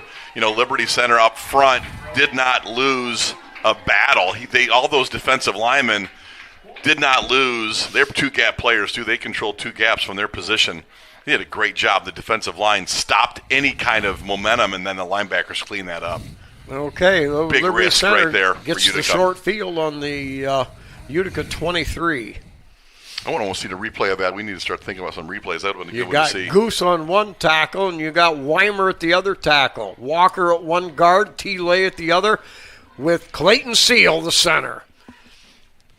Kreinbrink out of the gun. Now motion back this way. He'll give it to Gary. Gary Cruz cuts to the right. Now back to the left, down the middle. Twists and spins. Pounds his way down to the 2. It'll be a gain of 21 yards. Clayton Seal having a big year. Great block. I really like what I saw on the backside from Kellen Weimer. Got his cut block. I mean, Liberty firing on all cylinders on the offensive line right now. These holes are huge. Huge holes. All right. Now Xander Zeider comes into the game. Liberty Center used in practice a lot of the I formation stuff. We'll see what they come out here. All right, 2 backs offset. Gives it on a quick dive inside. Touchdown, Liberty Center. An easy inside run. Great push by the guards in center. And just, that wasn't going to be too difficult. You start giving it to our backs with an offensive line that's moving somebody. You said a lot of wows here in the first quarter, Spike. Yeah. That's wow number 6. Yeah. Here comes the replay. Let's watch this offensive line. You had Max Walker at left guard, Clayton Seal at center, Tyler Lay at guard. Let's see what this looks like. Big cave down. Ooh, good block by Seal. Go, great job. That looks sealed him off push. well. You got a big push by number 60. Kellen Weimer. Nick Miller can't say enough good things about his offensive line, but loves the sophomore Kellen Weimer, who's really come on as a young player. That offensive line is dominant. Mm-hmm. We're going to need him as we get down the tournament trail. It's good. It was a good replay there, Captain. Thank you very much for that. I'm all over it tonight. Working the board. Cole is out on another assignment. Great congratulations for him. He got picked to be the producer of a huge video and event with one of the larger churches in the area. So Good for Cole. He's on that assignment. I'm sure he's watching, make sure I'm doing what I'm supposed to. You've trained him well. It's good to have you as a backup, Mark, because Boom Boom is number 1 and you are number 2. Hey, I got Danny here. Danny's my backup. Danny's got the hot dogs. I might run screaming, and Danny might have to come over here. But by the way, Ian Rosebrook pounds another one through. 3 out of 3 for the night, 60 out of 61 on the season. And I don't know the official breakdown, but he is approaching, as a kicker, one of the all-time highest scorers in. And his field goal was a few yards longer than it was Killam's field goal. So it was the longest. Yes. The 44-yarder, right? Yep. Okay, impressive. here we go. Kicking off high. Down to about the 3-yard line. Return straight ahead. That guy didn't quit. I'll say one thing. That guy backing off. But Liberty Center's kick team, I'm telling you, they just don't mess up. It's terrible when they let one return get to the 35. There has been a lot of discussion, and I've got a position on it, but when you get a 2-15 matchup, a 16-team region, these blowout games on big travel nights for Utica, I think an 8-team region is more than plenty. These 16-team regions produce way too many terrible matchups, and this one's turning out to be not very good. Okay, double wide out to either side, straight drop, throws underneath. That's going to be caught out there at the 22, breaks one. And the Tigers swarm to the tackle, stop him up at the 26. Be a gain of about 8 on the play. Good job by Mason Smith there, finishing the tackle. The 6'4", 195-pound junior, as you said, Spike, starting to really play an important role in that sniper position. Love his size. He's like Grady. Mm-hmm. Grady is a nice athlete, but Mason does some nice things from that sniper spot. Going into the year, he was a number 3 quarterback at best, and had no other role. And he has picked off up there by Colley at the 30. And he's heading right into what a burst of speed into the end zone. And the Tigers go up now 33-0. I think we talked about Mr. Jumper Route, Cam Colley. He just has an act, doesn't he? Man. And he's not just a guy that intercepts the ball, but he's a guy that takes it the distance. Yeah. He's got a bunch of those in his career, Cam Colley. Let's look at that one again. 4 or 5. On his career. Well, this one here, after the kick, Hayden Piper was locked on a slot receiver on the inside, and he's thrown the ball a little bit high, with some of the pressures he's been getting. We're gonna see a replay, but my goodness, Cam Colley, and the minute he caught it, you knew he was gone. And perfecto again, 34-0. All right, let's take a look at that replay there of Cam Colley's interception. Cam's reading the eyes of Hayden Piper, and he basically chopped that route off. Clear at the top of the screen. Look at Spike getting into the replays. Oh, boy, he was staring that down, and ball was thrown high to the slot. There's just some guys that have a knack for the football. They get their hands on it or around it all the time, and Cam Colley is certainly one of those guys. You've seen it throughout his career, intercepting, and not only intercepting, but like you said, he's probably taken 4 or 5 back his for career. touchdowns, I would say. It's one thing, Spike, to be a suffocating defense. It's another when your defense scores touchdowns. Wow. That's been it happened. Well, it happened last week. They got called back. Week before that, Bartell's had one against Bryan. So we've scored a lot of defensive touchdowns this year. We really have. You know, you mentioned the 2 and the 15 seed. I check this every year, and every year in the state of Ohio, there's over 100 matchups between the 7 divisions of 2 and 15. Every year at that level, there's at least one upset. It's not going to happen here tonight, but there is that one upset a year. Sometimes even 2. Ooh, it doesn't seem like a whole lot for the price these guys have got to pay. 2%. Utica has no interest in a 70-0 fumble. Liberty Center will recover that. Looks like they got that ball. Will Fitzenreiter all over that one. Boy, oh boy. Will's another guy that's been making some splash plays here the last couple weeks. He had the interception return for touchdown that got called back last week, played a nice defensive game as well. You know, these seniors, the guys that have paid the dues, that getting their shot, you know, late in the seasons of their career, they really start to tune it up, and you're seeing that from Will Fitzenreiter. 34-0 Spike with 42 seconds to go in the first quarter. My goodness. Was not expecting this.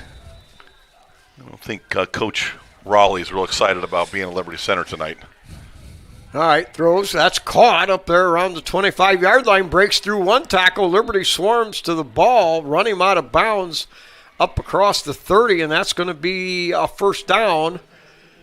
That's one of their top targets by Hunter McKinney. Indians. Some of those underneath routes, when they're rubbing and picking and running guys across the field, it opens up a lot of opportunity. When you're running through zones, and Liberty plays a lot of zone, you know, there's spots that could be open if you give him some credit, some time to throw the football. All right, Liberty's defense spreads along with the offense straight they back. read that. That has was a screenplay. Time, throws Great it job. into the dirt. Liberty read that screenplay right from the snap. And, again, Kyler Kern has diagnosed a couple of those, Brian. I've seen him. I've watched him closely, and he breaks right down. I mean, just plays it like a savvy senior. Great job by Kyler Kern. That's taking the coaching, taking the film study, and recognizing and then put it into play. The fact is, Spike, defensive linemen snuff those screens out more than linebackers and safeties. Ah, yeah. Give that defensive line a lot of credit tonight. Matt Bryan's got those guys right on it. All right, the 2 Liberty Center defensive backs were tight that last play. Nobody to throw to. Now thrown out there at the sideline, caught, but catches up, smacked immediately by Collie and drives him out of bounds. I don't know. He was about a step and a half away from breaking on that ball. Yeah. Utica's got some decent-looking athletes at the receiver position. Number 1, Hunter McKinney. Number 2, Gavin Tussey. And number 6, Braxton Fisher. I mean, these are 6-foot, 175, 185-pound kids that can run pretty good. So they got a couple athletes out there. Well, they got a nice-looking route tree. I mean, you give Hayden Piper some time, you know, you got an opportunity to complete some passes. All right, that'll be the end of the first quarter. And out of the realm of any possibilities in my mind, but Liberty Center leads it by a whopper, 34. Tiger Sports Live would like to thank its 2024-25 title sponsors: KK Collision, Meyer Badenhop Insurance, Affinity IT Group, Swanton Welding, P's and Ello's Pizza, Ohio Asphalt Paving, Davis Farm Services, Holgate Metal Fab, and the Gerald Grain Centers. We appreciate you guys. They support us, so please support them. They support us, so please support. Hey, don't forget, if you're out there on the YouTube channel, hit that subscribe button. It doesn't cost a thing, but, man, it helps us out, and it'll notify you of all schedule updates and changes as we get ready to finish out the fall season. We're going to start uploading our schedule for the winter sports, basketball, wrestling, and bowling. So hit that subscribe button. You'll get all the updates on scheduling, and it'll help us. We're only about 100 subscribers away from the next level, so help us out. We want to get there quickly. Spike, before we get this next snap, this is the second quarter of the first week of the OHSAA Division 5 Region 18 playoffs. We do not need any injuries in a game like this. So let's Right. Liberty has got to stay healthy. It's why these games, to me, are really difficult to All right, schedule. a little halfback handoff here on 3rd and 2, and there's no gain on the play. And it is Liberty Benton now 23, Fairview Parkway 0. And that's going to be a blowout right there. Max Walker, these linebackers, even the guys that are in the second tier, doing a great job reading and reacting. I really like Max Walker. He is such a complete player. Does a great job at guard, a really solid linebacker. And Spike, we know what he can do in the special teams. Oh, he's just a gamer. He is a gamer. He's He is a footloose gamer. and fancy-free. He never seems to let anything get him. He just does it. All right, little fake handoff. Dumps it out there, and behind him, and a lick by Walker. We've just talked Speak about of him. a guy. He blasted the quarterback. I think Max Walker was giving him an invitation for a little post-game hot dog or something. Holy cow. He almost stuck his hand up to help him up, and then he did. Well, he kind of gave him a look like, do you need help? Because I'm not in the mood, so I'm going to go back to the huddle. Max Walker, great pressure. That was nice. You're pressuring guys, Spike. It's difficult to see your targets.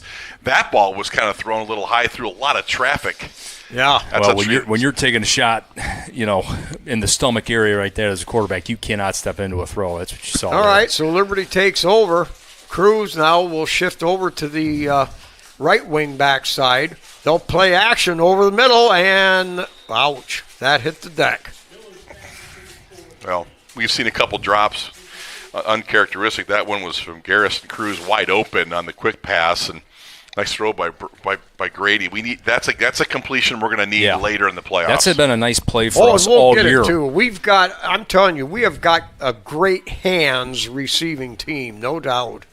All right, Smith spread out wide over here. Tiger shift over, wing left with Cruz. Twin setback. Behind center, get to the second back. Good cut. That's Moeller. Moeller makes one cut, shifts to the right, cuts back to the left, keeps on going. Wimmies and jimmies and bingies way forward, down inside the 15-yard line to the 13. Another 25-yard game, but a stinking rotten flag. No good. Rotten yellow flag on the play. He says it's holding. We're coming back from the 23. Spike, I do want to say hi. We've got 2 athletes down in Columbus competing in the cross-country state championship, Mason Light and Colby Strayer, and they're down there watching with Coach Barnes and his gang down there. They'll run tomorrow, and Tiger Sports Live will be there. Nice. Ooh, I like that. On the scene. Awesome.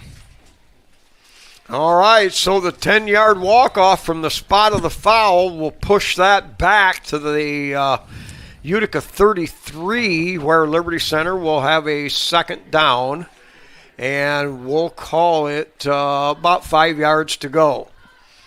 So a double wing package, motion Moeller. Now give straight ahead to Rentz. Rentz running room. Great entourage in front. Man. He's going to burst it between them all into the end zone from 33 yards away. Oh, moly, it's 40-0, and we're only 2 minutes into the second quarter. That is an inside run, 0-1 trap, and it didn't look like there was a lot of interest in tackling Waylon Rentz. I mean, there was a couple dudes that kind of gave it a look and said, maybe a business decision. He's kind of a big guy. Basketball season begins here pretty quickly. I don't want to ruin my hands. Waylon Rentz just ran right through the secondary spike. That was devastating. All right, Fitzenreiter to snap, Kreinbrink to hold, and Ian Rosebrook drives it through, but we're going to have a foul. Offsides. Yep. You said basketball. Offsides here from on the snap, so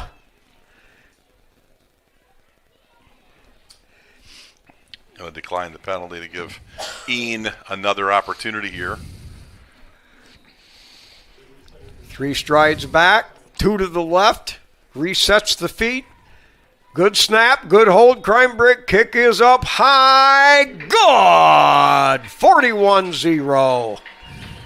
Wow. Liberty Center just in complete command. And Mark, you talked about our cross-country team and Coach Barnes. That meet is one of the most exciting things you can see in the fall. That is a great meet. So much energy down there from the teams and having our guys down there to run that tomorrow. Going to be very exciting. Best of luck to Coach Kenny Barnes and our runners. Looking at this game here, the coach is trying to establish something. That's 3 short fields we've got, and we scored, obviously, every time. But I like what he's doing. The devil may care. Throw caution to the wind. We came to play football. Maybe we're not converting these short down situations, but I like the spirit. I like that, even though it's not working out for Utica. When you're a 15 seed and you've driven 2 hours to play one of the top teams in the state of Ohio, Liberty Center finished, second in the AP with a bunch of first-place votes. I mean, this was going to be an uphill battle for Utica, and a coach who played at the college level at Otterbein. He's a 2005 graduate of Utica, played college football. This is year 7 for Coach Charlie Rowley. And last year, as we talked about it, he was the district coach of the year. Won 7 games, got into the playoffs, won a playoff game. So this is a Utica program with a coach that's built something, but this is a little bit of a difficult assignment for them tonight. All right, here's the kick. That's going to go all the way down to the 3-yard line, up the hash marks, honed in right there. All crew in on the tackle, and I believe Hammondtree. Will Fitzenreiter. Will Fitzenreiter again in there, too? Yes, he was. Yeah, the swarm is so impressive on the kickoff. Yeah. I mean, you don't only just get the guy or another guy making the tackle, but you get 7 or 8 hats around the football almost every single kickoff. That's what's so impressive. I think number 59, number 25, Cole Spangler checks in this game. Is he a freshman? Yes. Yep. There he comes. Linebacker. That kid is growing. He's getting bigger, stronger. I don't know about faster. Can't judge that. Now a little over the middle, caught, breaks that one tackle, and what a dive. Let me see the number. Max Walker. Wow, Walker fought through a tackle. Now, Jiggs, I'm telling you, some of these crossing routes, they get enough time to run across the entire zone, they're getting open. Yeah. And then he's got momentum, and the tacklers, are kind of stationary in their hook zones. And that's a couple plays where they've gotten a few yards. Those crossing patterns in those shallow zones are difficult to run receivers down at times. That was impressive by Walker to be able to he corral barely him got him, and barely make got that tackle. Okay, trip receivers to the wide side. Out of the gun. Throws it over the middle of the high, but caught up at the 20-yard line, so it'll be a pickup of 4 on the play and a makeable 3rd down, and we'll call it 4 to go. Cam Colley just really drives on the football and then puts his shoulder pads right in between the shoulder blades. Yep. He is not one of these arm tacklers. He wants to put the shoulder pad and drive you to the ground. He does. Will Fitzenreiter, great job there, too, to get underneath that route. He almost got his hand on the football. He is long, too. I mean, he's a pass tipper. Okay, 3rd and 5. Back to throw. Here comes the blitz, and wow. And Max Walker again, who was blitzing on that side? That was Garrison. That was Garrison Cruz. Yeah, that changed his throw, and he would have been a wide-open receiver up at the 30-yard line, brings up 4th down. Spike Jiggs and I were talking yesterday a little bit about this game and about how we play defense and how we're going to have to rush the passer maybe with an extra guy, because last year you could get to the quarterback with Landon Bachelman or Seth Navarre just straight up winning, the pass rush with 3 dudes. Right. But I've been super impressed with Garrison. He gets to the point of attack and the quarterback. He is explosive and lightning, and that's what that was right there. Braxton Light now is in there as a linebacker. Now they're going to fake the punt. Tries to go outside, and that's not going to go anywhere. Stop back at the 15-yard line. Now, Spike, you said it earlier. They're going to pull out all the stops, man. Yeah. They're competing. They're going to punt at 12 yards. That's a great job by Utica, at least trying. This is going to be their last game of the year, and they're that's a little high risk for me. High risk, not big reward, but big downside. That was not a good return on their investment on the fake punt there. Deegan Schweiger, great job there to stay home, read that, and to blow that play up, and then T-Lay there to finish him off. Let's give credit where credit's due. This Liberty Center defense is maybe one of the best in the state, period. All right, so from the 16-yard line, Crimebrink fires it out there and out of the reach of Bartels, standing around the 15-yard line, second coming. That is a hard throw for a left-hander to throw to your right, unless you really set right down the line into traffic. Down the line. Lefties like to throw to their left side, and that's a tough one. That was in traffic, and And he had a defender to throw over. Yeah, that's a well. tough throw.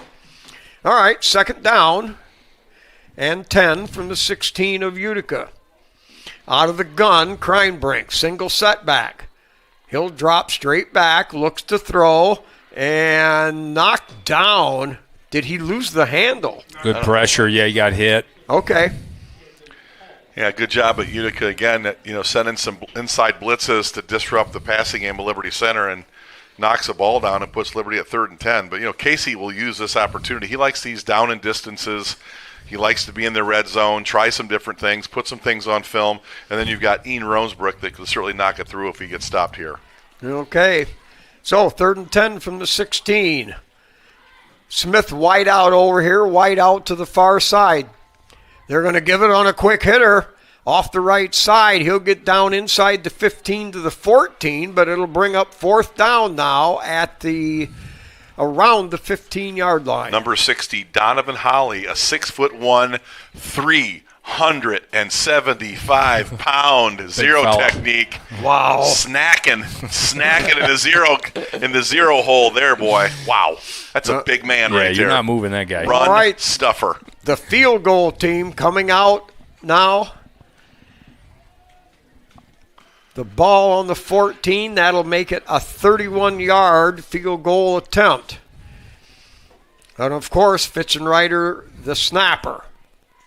Kreinbrink, good hold. Kick on the way. It's plenty long enough. And it's right down the heart of the plate. Good! 44-0 at the 8:17 mark. Spike, that kick was crushed. He hit that thing perfectly. It could have been touching 50 there. We talked about it a little bit last week, though, Spike, and how important that guy right there is when you get late in the playoffs and you need 3 points. And when you can stretch out and touch 40, we don't do that very often at Liberty Center. We have rarely had that as a weapon for us. So Ian Rosebrook, man, what a leg he has. And in this last third of the season, he's gotten more opportunities to kick field goals. Not extra points, but he's got the pressure of standing out there 35 yards away. We talk with Casey each week, and they practice those situations where they've got to rush the field goal team on the field. Yeah. They've got to get through the operation properly. They've got to run through their check with me's. They run through their fakes. These are periods that they have in practice, and Thursday night's a big special teams night. And I'm telling you, Ian Rosebrook looks very prepared, and we had a bad snap earlier on the special teams, and we had guys wide open on the extra point. So Liberty Center, I think, in special teams, we were good in special teams last year. We have been phenomenal on special teams this year. Well, we've only had to use a kind of a fourth quarter offense one time, but Casey and the team practiced the 2-minute offense, the 4-minute offense. We saw it at Patrick Henry. They cover every base. They work on this stuff every week. All right, another boomer, high end over end, comes down at the 6. Returns straight ahead, looks for an angle. It ain't there, and he's going to be slammed down again inside the 20-yard line. Isaac Orth has been an outstanding cover guy, Brian. He's a good tackler. He may not be the fastest guy, but he's always on time. He's right in his lane. And Spike, he's a good tackler. Isaac Orth can really tackle. He's a great football player. You don't worry about an athlete. I don't know. We don't probably have many athletes, but we got some pretty doggone good football players. I think that's Orth's second tackle and maybe his third or fourth contact on specials. Yeah, okay. Out of the gun, 2-step drop, has time, throws a home run ball, and that's going to be way overthrown. What great coverage from Cam Colley, and you had Moeller as a center fielder moving over there and giving assistance. Yeah, it was a good job there by the corner to stay on top of that route. Ran the route for the receiver almost, Spike, and that's what you want to do as a corner. Get on top of your route, knock it down, run the route for the receiver. Great job there. Great. Second long, too. It sets up a lot of possibilities for this Liberty Center defense. Watch the screen. All right. takes the snap, Oh. can't throw, has to scramble now, and has to dive to save himself because we had two Skinners coming in there, Hammondtree and Logan Cifuentes was yes. right in the right spot, and he ducked out of that. Hayden Piper is a good athlete, but you're now starting to see a little gun-shy, little duck. He was going to throw that underneath, and Bartels would have picked that one to the house as well. Great job there by him to stay up underneath that route. 7:35, clock running, 44 zip. Trip receivers to this side. Now somebody jumped, and it's a procedure call. We have seen very few flags tonight, and have we had one penalty? We had the block in the back. Yeah, that's right. On that one run. That took away a run. Yeah, other than that, I think we're playing I think that pretty was well. You know, another guy we don't give a lot of call it notoriety is Thomas Moeller, who's the quarterback of the defense. That guy constantly is directing traffic, redirecting positioning of the snipers and the linebackers, and we have only given up yardage this year in the air. We are only giving up about 70 yards a game in the air. Wow. Now, some of that's with the pass rush, but the coverage we get and the angles that our defense takes, Thomas Moeller's a genius. If you remember, and I know you do, Spike, 1996, that team was 9-1. And the guy that played basically that middle of the field single high safety rover was number 10, Casey Moeller. Number 10. Yes, Moeller. I do remember. And you know what? You nailed it a minute ago when you said, I don't know about how many athletes we got, but I know we got good football players. I can assure you Casey Moeller was not a great athlete, but he was a good football player. Yes. And the thing that Casey Moeller did for us in that 96 team, a team that would have been a major threat in the playoffs that year the way they were playing the second half of the season, Casey got us aligned. Casey knew the defensive. He was almost like the defensive coach, a DC. He became a great defensive coordinator, but it all started when he played that deep rover. Okay, now 3rd and 15. Drops back, throws over the middle, caught. Nice tackle. Grady Miller on a great tackle upfield at the 25-yard line. It'll be a gain of 10. Well-executed pass play, but Grady Miller held his ground. Well, Hayden Piper, when given time, and he gets to get his feet set and his shoulders square, throws a pretty nice football. Yep. No, that was a great tackle. Looked like he had some open space there. He's going to get the first down, but Grady was able to knock him down his tracks and limit that gain after the. Gosh, this is guts. I love it. They're going for it on 4th and 4. Low snap over the middle, caught. Nope. I thought somebody picked it, number 3. Weston Simon, did he catch that ball? Yes. He did. First down. First down. Yep, first down, caught it 5 yards upfield, all right on the sideline, laid it on the dime. Number 3, Weston Simon. I thought I saw a pick. I was mistaken. Good job by Weston to secure the first down. Had to get down and stay under that throw as well. Really good job by the receiving corps. You're right, Jigs. These are some pretty good receivers. Yeah. All right, double on each side, fires out there, picked off at the 35-yard line, right down the sideline. It's a Liberty Center Tiger touchdown. Jackson Bartels makes another play. Read it, stepped in front, took it to the house. That looked a little like Cam Collier, man. Just read the eyes of the quarterback and saw the route.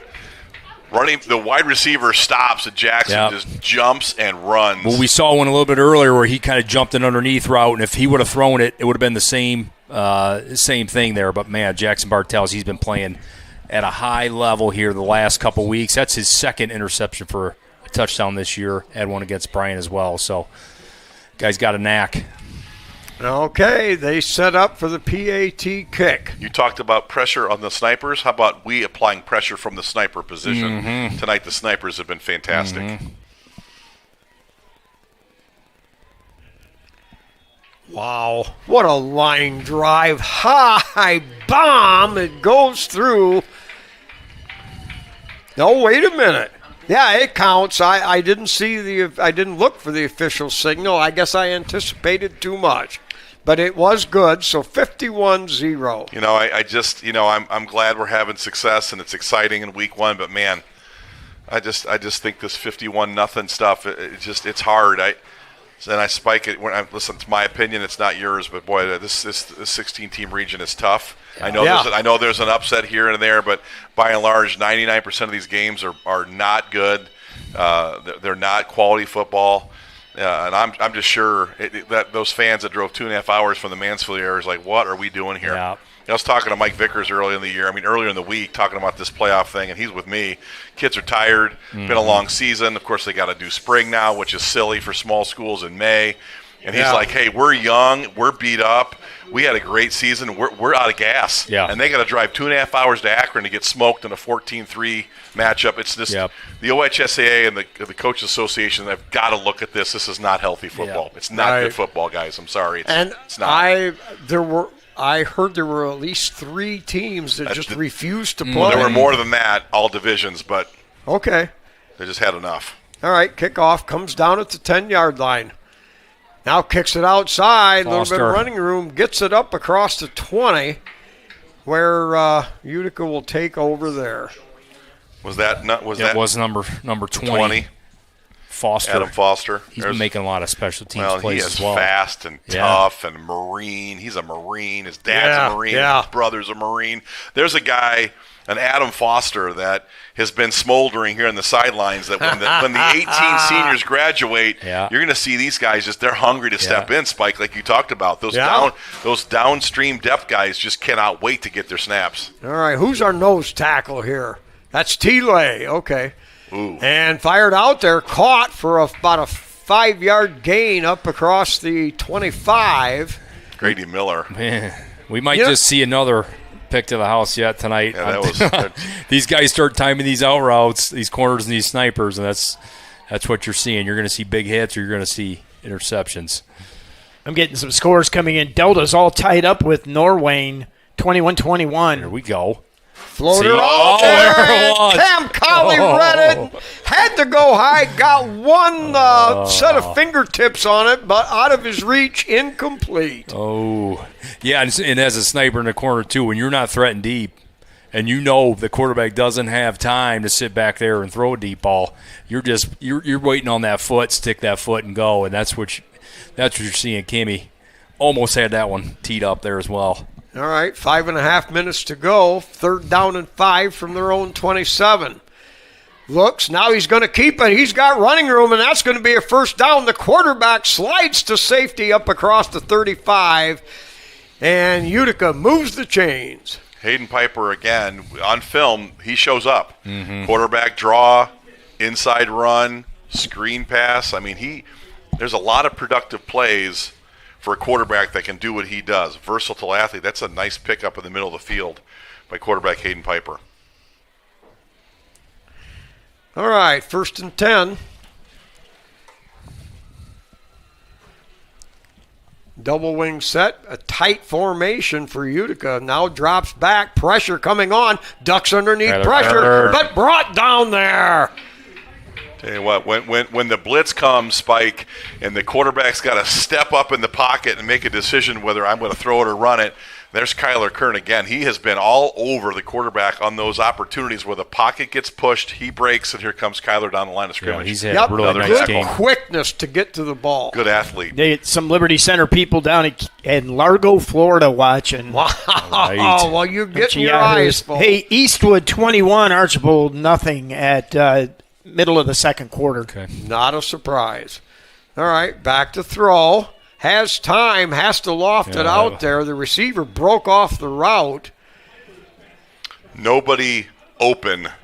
You had 2 guys there, Mason Smith and Grady Miller, a couple guys that are 6'4", and rangy, just waiting. These guys are hunting interceptions right now. I figured he'd try to kind of get some yards with his legs there. He didn't have a whole lot of pressure in the pocket, but just threw that one away. Tenora 17, carry 14 at the half. Nice. Oh, well, good. Right.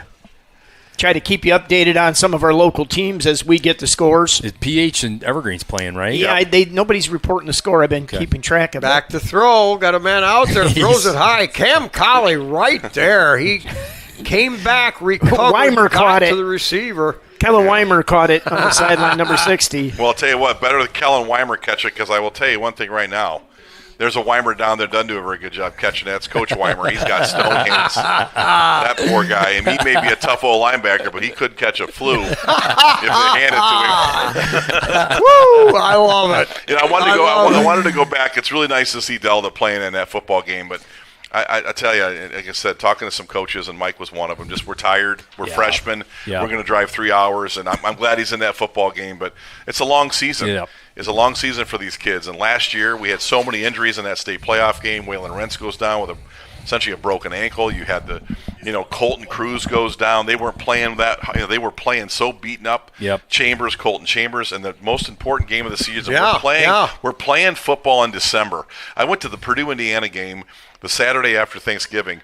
Big Ten season officially ended. The regular season did, and we are still playing high school football. Yeah. That is unnecessary, Yep. in my opinion.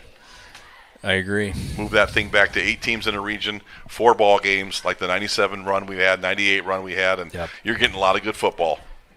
Yeah, what is the number of teams in each region? 22, 23, 24? Well, there's 16 teams that get chosen per region. Right. So in the region and 18. there's only about 23, 24 teams total in your region. All right, long, high loft, leaps and can't come up with a collie there. Support from Mason Smith. And the pass just gets out of reach, out of bounds, and that'll bring up 4th down. One of the few no, times, actually, that was 4th down. My mistake. One of the few times, Jigs, that Gavin Tussey, they were number 1 target many times. He had position against Cam. He was in front of him, and that ball just wasn't that well thrown. Well, guys, here's a good one. Napoleon playing at Clearview. Napoleon 40, Clearview 0, middle of the second half. Napoleon was what, a 13 seed? Yes, sir. 5-5. Clearview is 8-2. Wow. All right, so the Tigers come to the line with one wide out. Give to the second back. Moeller off the right side. Good breaks cut. one tackle. Good Still cut goes. again. Packs another tackle and moves down to the 20-yard line. And here comes a holding or a block in the back or illegal use of hands against Liberty Center. But, you watch the churning and the cutting of Thomas Moeller there. He's done that all year. Yep. Really good inside runner. He may not be the most powerful or the most explosive, but he reads Great cuts. vision. Great vision, as good as we've had a long time. Inside runner, great job. Yes, good accolades there. Some of these penalties down the field and these holds and black backs, I'm not so sure. Mercy. Well, mercy. it's just mercy flag. These are ones that's going to kill us late in the season. I just hate seeing them.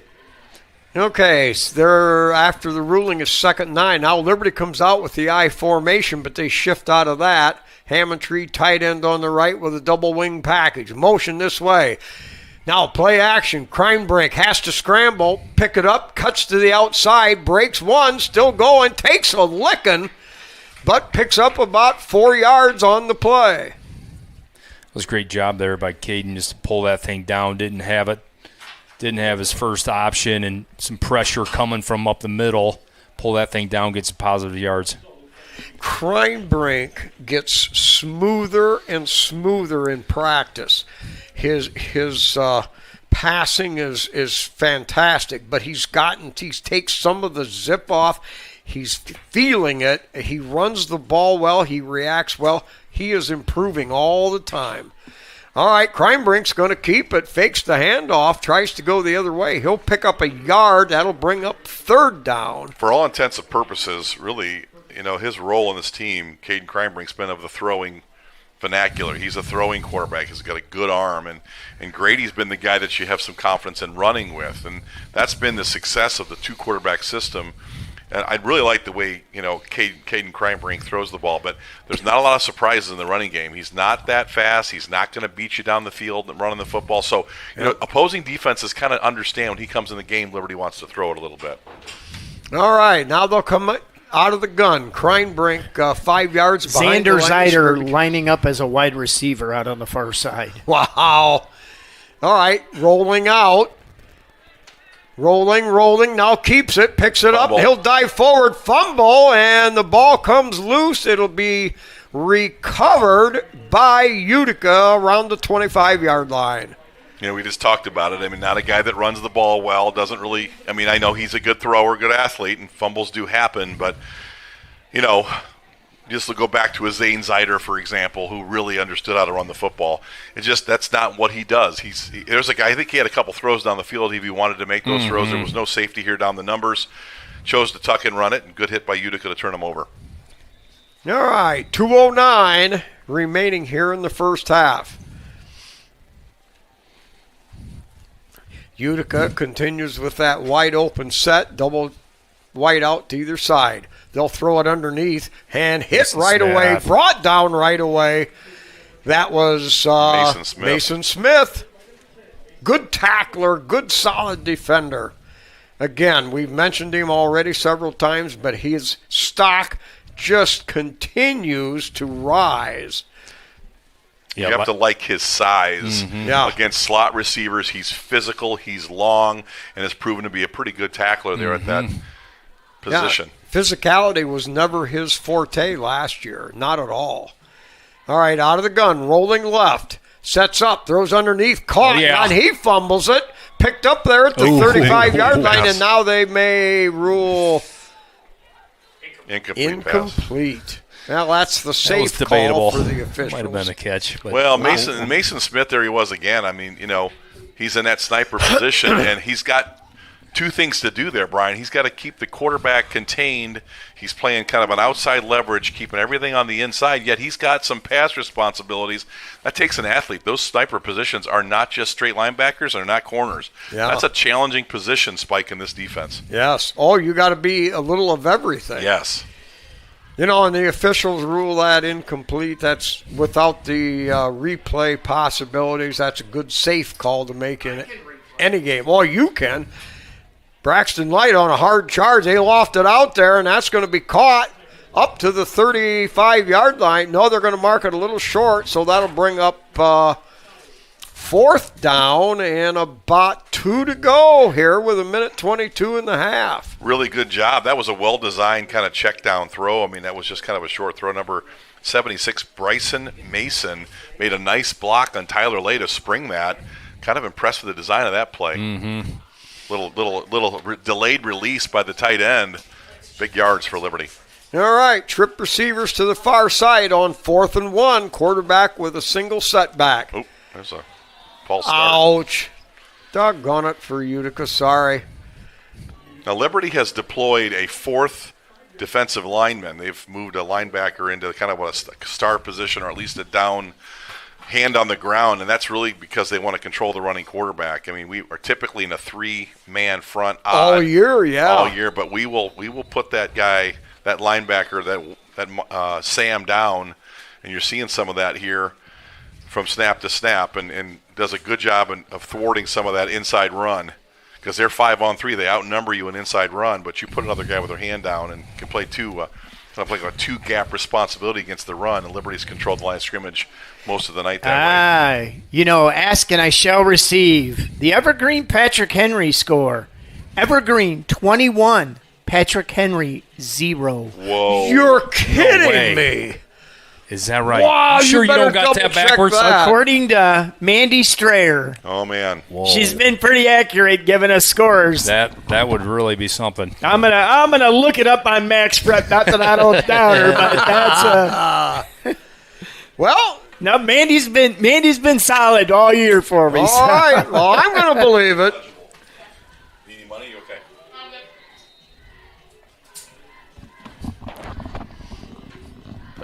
That's a Division 6 game, isn't it? Yes, it is. What's the seeding there? Here I'm railing on about seeding, and PH has got to be a 2 or 3. Yeah, I think it was 13 or 14 for Evergreen. Over the middle, caught! Right there. So they convert on 4th and 7. That was violent. And Utica gets up across the 40-yard line. Yeah, when you see number 51 come in, it's time to get to the ground.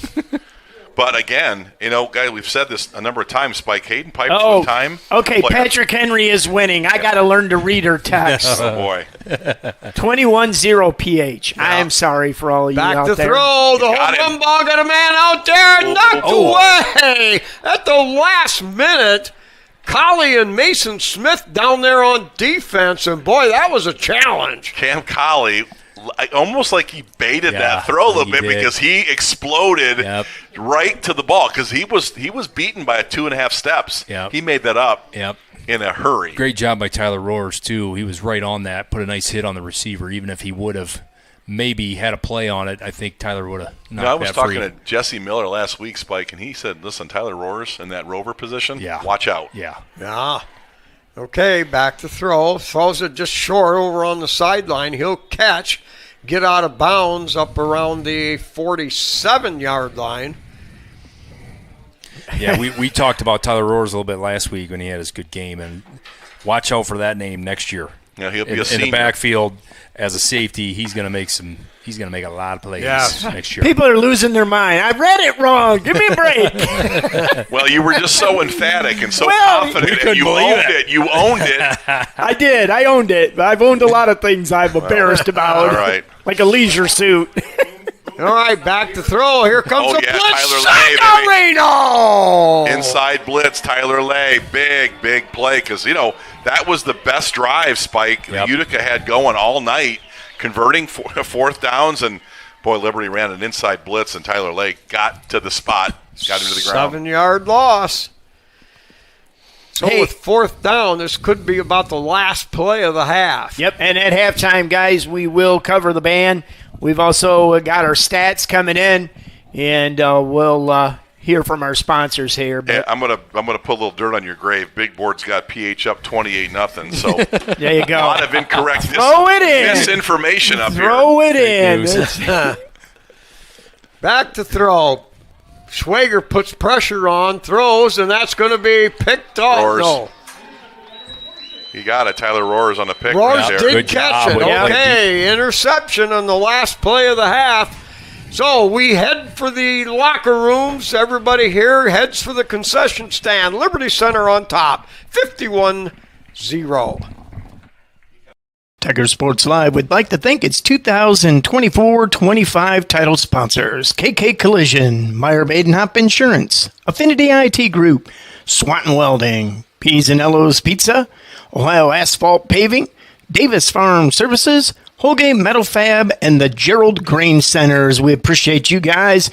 They support us, so please support them. They support us, so please support them.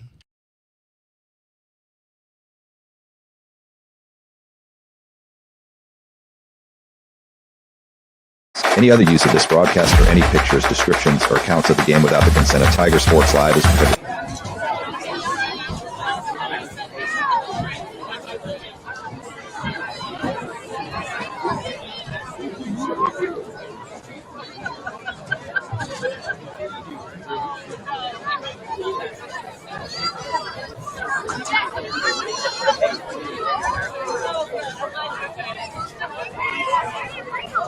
Welcome to the field, the 2024 Utica High School Marching Band. The band is under the direction of band director, Varsity. Percussion instructor, Mike Wyman, and color guard instructor, Maggie McCollum. That's the band, and your field commander, Liberty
Aftermath. This is Paint the Flag.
Ladies and gentlemen, welcome to the field of marching pride of Tiger Country, the Liberty Center Tiger Marching Band. The band is led to the field this year by drum major Savannah Hernandez and J.C. Miller. Tonight, the band is bringing you, if you didn't already know, our Halloween show. And our members have dressed for the occasion. For our first song, we take a trip down Garden Bailey's famous circuits. Under the big top for inspiration of our musical talents. With this song, The Greatest Show. Drum major, Savannah Hernandez. Is your band ready?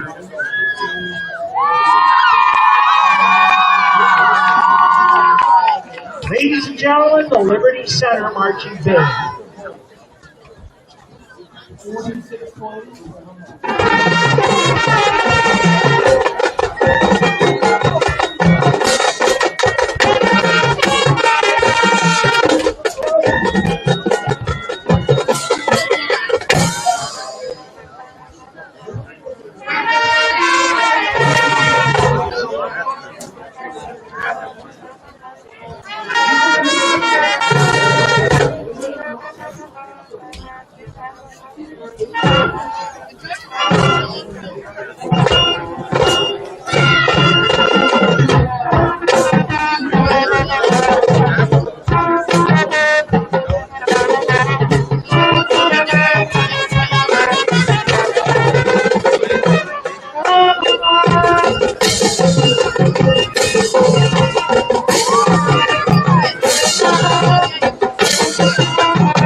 final song this evening, we are bringing the dead back to life. Come down to the graveyard. We're ready to do some chilling with the zombies. Give it up for our final song. We go to the Neverland Ranch. He won't be there. Michael Jackson's Thriller.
Well, as the bananas in our group would say, it's nice for us to flip. Our next header for us today, what Mr. Whitlow is our vice captain, Hotel. He was like,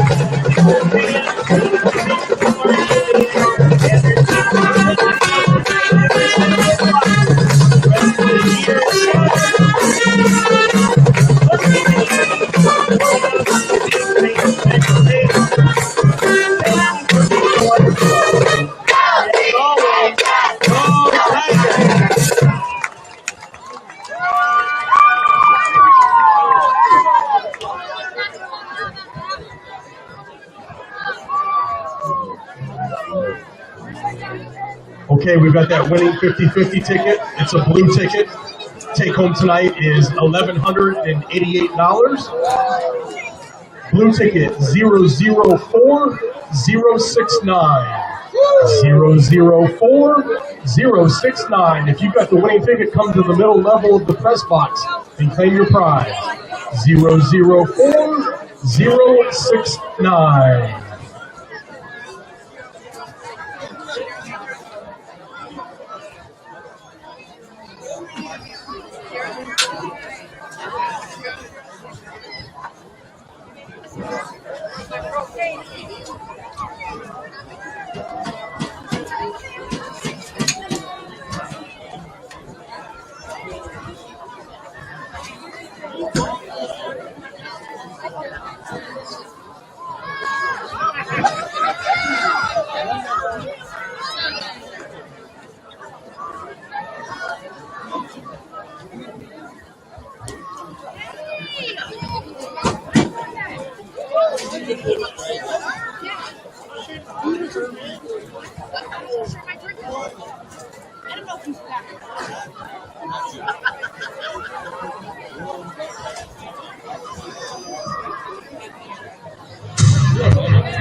right, we're back here at halftime. The Liberty Center Tigers 51, the Utica Redskins 0. And Scott, I'm sure you got some stats that's going to really tell the story here. Well, what I'm doing is enjoying this light show. We got Timmy Trumpet, playing Narco. This place is rocking. Liberty Center brings the noise. Zeb Orr on the board tonight. DJ Zeb, but Liberty Center, DJ Zeb Orr. Liberty Center tonight, obviously dominating if you're watching or listening to this game. Overall total yards, Liberty Center 285 and Utica 115. Rush yards, Liberty Center 258 and Utica 18. So Liberty has really shut down Utica's run game. But Thomas Muller, 4 attempts, 122 yards and a touchdown. Waylon Rentz, 3 attempts for 109 yards. I don't know what that's a rush per attempt or attempt per rush or whatever that number is, but close to 25. That's a gazillion. Yeah, it's a lot 25. Of numbers per rush for Liberty Center. Grady Miller, 1 for 2 for 27 yards, and I think Gary caught the pass for 27. So where I think Utica has made some progress was late in that half, had a little bit of a drive going, and you saw a good connection. Hayden Piper, give him time, and he has been somewhat effective, 97 yards. I think he was 11 for 22 for 97 yards. Penalties, Liberty Center, 2 for 20, and Utica 3 for 15. Liberty Center, I think, has 3 picks tonight, and they've got 3 turnovers. Utica really can't afford to turn the rock over, as Liberty, when they get the ball, have been dangerous. So, Jiggs, this first half, a little surprising at the scoreboard at 51-0, but Liberty Center looks very well schooled and has scouted Utica very well. You talked about it earlier. They've been running some routes for the Utica receivers. Mm-hmm. The run game has been non-existent for Utica. Liberty has won the battle line of scrimmage. The only thing I think Utica has done effectively, other than go for it on a bunch of 4th downs, give them credit. They've come here to play, as Spike has said. But Hayden Piper, give him time. He's had connections, and they do have a nice receiving core. Yeah. This defense, it not only can just stop you and hold you to no rushing yards, but the explosiveness, the ability to intercept the ball and go to the house. We've seen it time and time and time again, the defensive touchdowns. We have 2 tonight, Cam Colley, Jackson Bartels.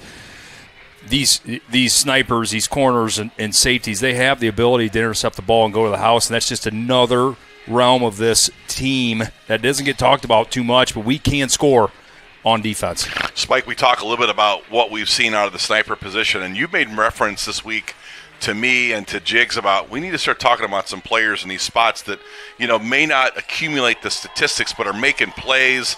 They're doing exactly what they need to do, and tonight you're getting a lot of that from Mason Smith from the sniper position, and we're getting some great plays by Tyler Roars, 2 guys that jumped off the page last week, and Jackson Bartels as well. You're getting really good football from those kind of players that aren't maybe the guys you think about all the time, but because they're doing the right things in the right spot, well scouted, they're thwarting a lot of what Utica wants to do. Yeah, the development of players, and we saw it down here at the bottom of the pyramid, and as each year has gone on under Casey, it just continues to come up to a summit meeting, and these guys are coming out of the woodwork every year. We have 3 or 4 or 5 surprises.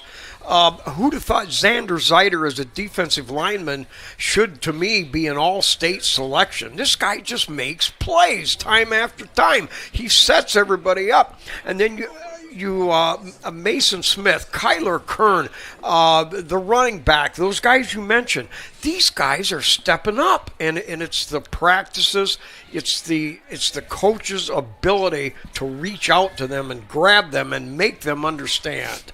Hey, a couple things real quick. Halftime scores, what we have: PH 28, Evergreen 0, Defiance 31, BG 0 at the half, Eastwood 41, Archbold 0. Ooh. And at halftime, the last report we got is Pikedale to York, Delta and Norwayne 21 each at halftime. Wow. Those are the last reports. We'll try to keep you updated. I had one more. Macomb is up 14-7 on Eden from the Chris Youngie. Thanks for that update there, Chris. Chris Youngie in the media game He'll be helping us in the basketball season. You and Chris Youngie do some games together. It's hard to sit a 6'8" former semi/European player sitting him under those media desks. Kind of a challenge, Jigo. All right, set to go. Utica kicking off, a little bit of a short pooch, and the diving grab up there at the 32-yard line by Mason Smith. Comes up, makes another good hands play. That didn't look all that athletic. I would have liked to have run and catch that, but he secured it, gave Liberty Center a pretty good field position. I think he's looking around like, man, I probably could have, but you know what? Secure it, get it down. You got a good field position, and 38-yard line. Let's move on here. We got first team O in here, probably for a possession. And we got a running clock here, Spike. So this second half should Clayton flow. Seal, the center, he's back in there. Grady under center. Wide out to either side, give to the first back, breaks off one, and contact right away. Drives and pounds forward Moeller for about 4. Number 30 with the tackle, Devin Fireman, a 6'3", 185-pound senior. You know, Jakes, you've talked about it. They've got some players of this team. Yeah. You know, coming off a good year last year. They had some graduations in their skilled spots, but they've done some good things on defense when Liberty's trying to run the football inside. Sonnenberg spread out wide to the far side. 2 tight ends. Pitch deep to Rentz. Rentz cuts around the outside. Now it's a foot race. Great upfield block there. And now dances and prances around. He's picked up enough for the first down, but went backwards trying to break a big one. Boy, that's hunger for you. Want more. He was going to either break a big one or break somebody because he was looking to be physical. Now we got a flag. Probably some. And this is, if it's going to go against Liberty, it's going to be another one of these 15-yard penalties. It looks like watching the official talking about throwing hands into the face. It's going to be against Liberty Center. And, you know, we talked about this has been not a good part of this football team. These untimely 15-yard penalties, unnecessary. Yeah. You're up 51-0. Let's get to the huddle. Now, what was the call? There was a post-possession, post-whistle, hand in someone's face. And, and at 51-0, Jigs, the officials are going to watch for that. Well, that was kind of a scrum play, the way he cut back, and I thought maybe somebody I think they got it after he was down. I think somebody else. They got somebody else. Definitely. All right, so the end result, Liberty Center has a 1st and 10 at their own 32-yard line. 2 wideouts over here, Smith and Colley, I believe. Rolling this way, looking upfield is Miller. He's going to throw it high and nearly picked off. He had Bartels out there at the 50, but a good defensive play knocks it away. That was a tough decision there. A lot of white uniforms. I think he had somebody underneath. I'm not sure. I don't know if the captain can get us a replay on that, but, you know, again, you're looking for good decisions on throws like that, and that might have been one he'd take back if he could. Well, you know what? I don't mind this. The score is what it is. Here comes the replay. But Liberty's working on a few things, and they've got to do it in a game situation. All right, wide out to the far side. They're going to run power around this way. A lot of running room now for Moeller. Follows his block, cuts back one way, then cuts the other, pounds forward and all the way down across the 50-yard line to the 45. It'll be a gain of 22. Thomas Moeller having his career night here in the first week of the playoffs, and man, oh man, he has really navigated the inside run as well as anybody has this season. His ability to get in and out of those blocker and just use that blocker down the field, you saw that. He cut back and forth 4 different times. Mind behind you, kind of a Kerry Crew used to grab the belt of the guard. Right. And just boom, which way am I going to go? All right, wing right package, wing in motion. They're going to give it on a sweep. That's Bartels. He'll pick up a couple of tough yards. You know, one thing for Utica, I watched them come out of the locker room and they came across, and to a man, they were trotting. They weren't just lugging it out, giving it up. They trotted all the way down to the length of the field to the other 10-yard line, came across. That's team, and there was no give in them, and you can see it right now. There's no give in this Utica team. The coaching staff, you got to love that stuff. Quick hitter right up the middle and nowhere. Utica playing tough, and they stopped him for maybe a yard, and that's it. Kind of impressed the second half. 2 big plays. Number 30, Devin Fireman. They had some guys all over Waylon Rentz and no room to run. Spike, to your point, Coach Raleigh is in his 7th season. He is an alum. He played college football. Last year, the district coach of the year of the Central District in Division 5, Region 18. I'm telling you, there's a lot going on here with Pride, and when you see a team down 51-0 and they're still in it, playing hard, that's a reflection of culture. Yeah, and I think that's something that Coach Raleigh is working on at Utica. Hey, while we got an injury timeout, let's Tiger Sports Live would like to thank its 2024-25 title sponsors: KK Collision, Meyer Badenhop Insurance, Affinity IT Group, Swanton Welding, P's and Ello's Pizza, Ohio Asphalt Paving, Davis Farm Services, Holgate Metal Fab, and the Gerald Grain Centers. We appreciate you guys. They support us, so please support them. They support us, so please support them.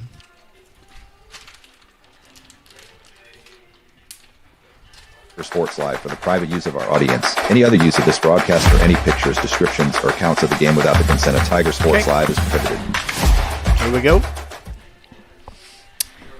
All right, we're back here. Hey, and if you're out there on our YouTube channel, hit that little bell at the top right-hand corner. That'll help us subscribe, and you'll get notifications. And we got a lot of people sending me updates. If you've got scoring updates, go ahead and send them through on our Facebook chat. We'll pick them up. I do want to say hi. We've got the Canadian Mafia up there waiting for Swiffy's name to get called here. And I wanted to say too, it's good to see Brian Hefflinger back on the sidelines. I know that he's been by Chad, his father's side, the last couple of weeks. Chad's been battling, some health issues. One of the Liberty legends. Chad Hefflinger. I played with him, and he was an absolute legend. And I tell Brian and Derek, guys I coached, that you think you're tough, but you know nothing about your old man. That Chad Hefflinger was one bad dude. Yeah. He could fit into this field, Spike. That was an 0-5 85 team. He could play in this team right now. That's how tough Chad Hefflinger was. Like right now. He's working on getting healthier, but maybe 6 months ago when he was, the guy's got hands on him. He's got the hands. He will just like honey baked hand. He's got about double the hand that I got. Hands. Hey, the other thing we've got people wanting to know already if we're going to be able to do next week's game. Here's the situation with the playoffs. We will apply to do every game. Yes, we're going to be home. Certainly, we're the favorite children here. But the OHSAA controls that. We do not. So we will apply immediately for the game. Obviously, we're in that thing. But if the NFHS or Spectrum kicks in, then they have media rights through the OHSAA, and then we'll have to go on video delay.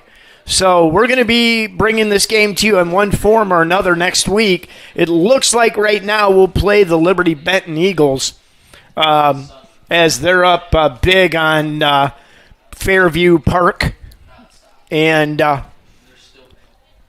one way or another we'll bring it as soon as we know. NFHS and Spectrum have till Wednesday afternoon at 12 noon to designate their games.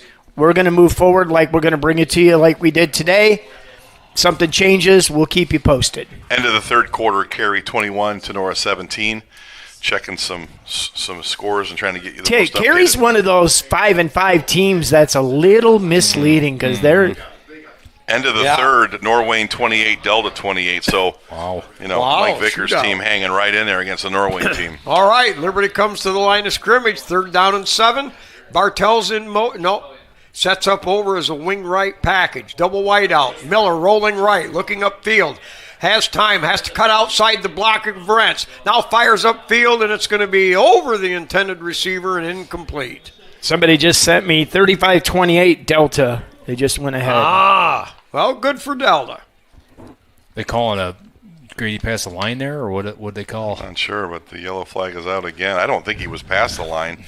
Maybe an offensive lineman maybe got downfield. Yeah, that's probably what it was. Clayton Seal looking at that flag like he owned it. Ooh, no, it was against. No, it was a legal man downfield. They looked like the arm went against Utica there, though. 4th down, little Liberty might punt here. Was that against Utica?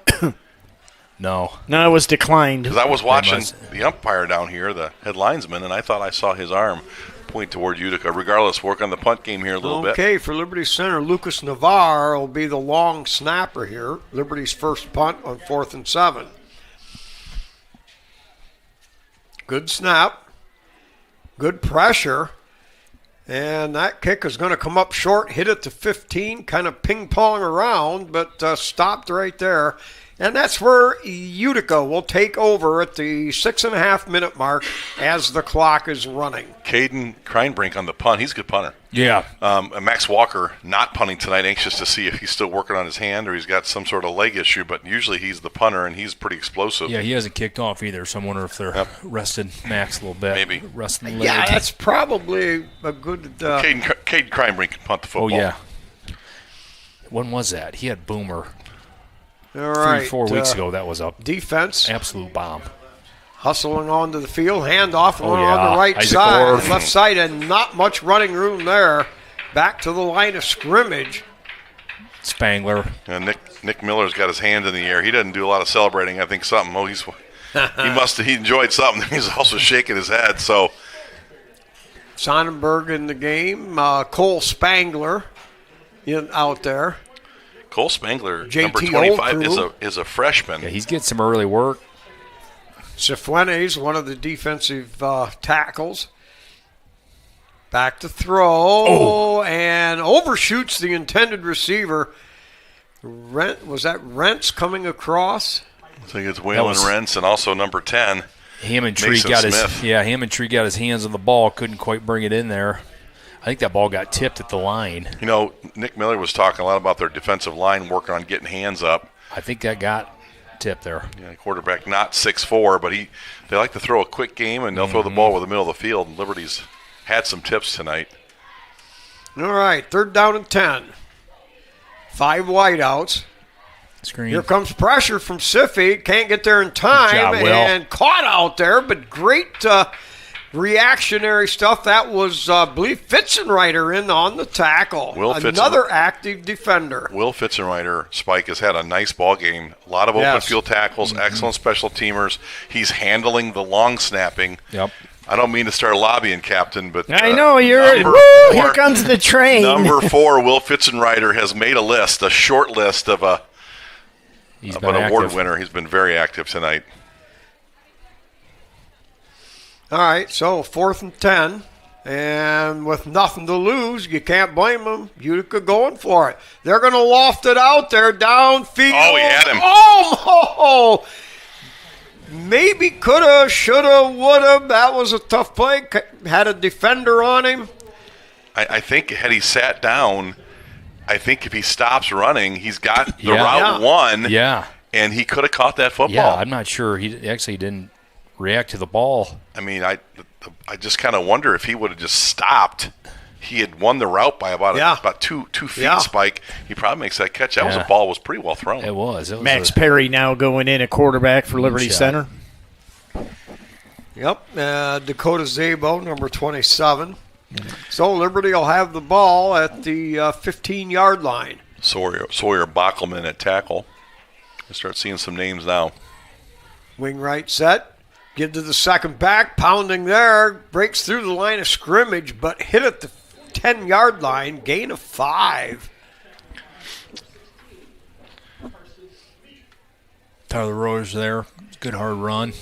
Last update I got, Liberty Bend 30, Fairview Parkway 0 at halftime. So it does look like it'll be Liberty Center and Liberty Benton. Okay. Well, that's a 9-1 Liberty Benton team who's an 11 seed who's got a bunch of athletes that create problems on the perimeter in the pass game. All right, Liberty will wide out to the far side. Wing left, give to the second back. Stays on his feet, still going, pounding down near the 8. That's Sonnenberg? Orth, I'm sorry, 28. Yeah. Orth runs hard. He'll pick up 4, and it'll be 3rd down and 2. The ball at Utica's 7. Dakota Zabo checks in. A lot of names here. Number 81, senior Toby Parasini in this football game. Lucas Navarro at guard. Perry under center. Wing right. Gives second back. That's Orth. Cuts down and gets near the 5-yard line, and that will be close. We'll see about the spot. 4th down, looks like.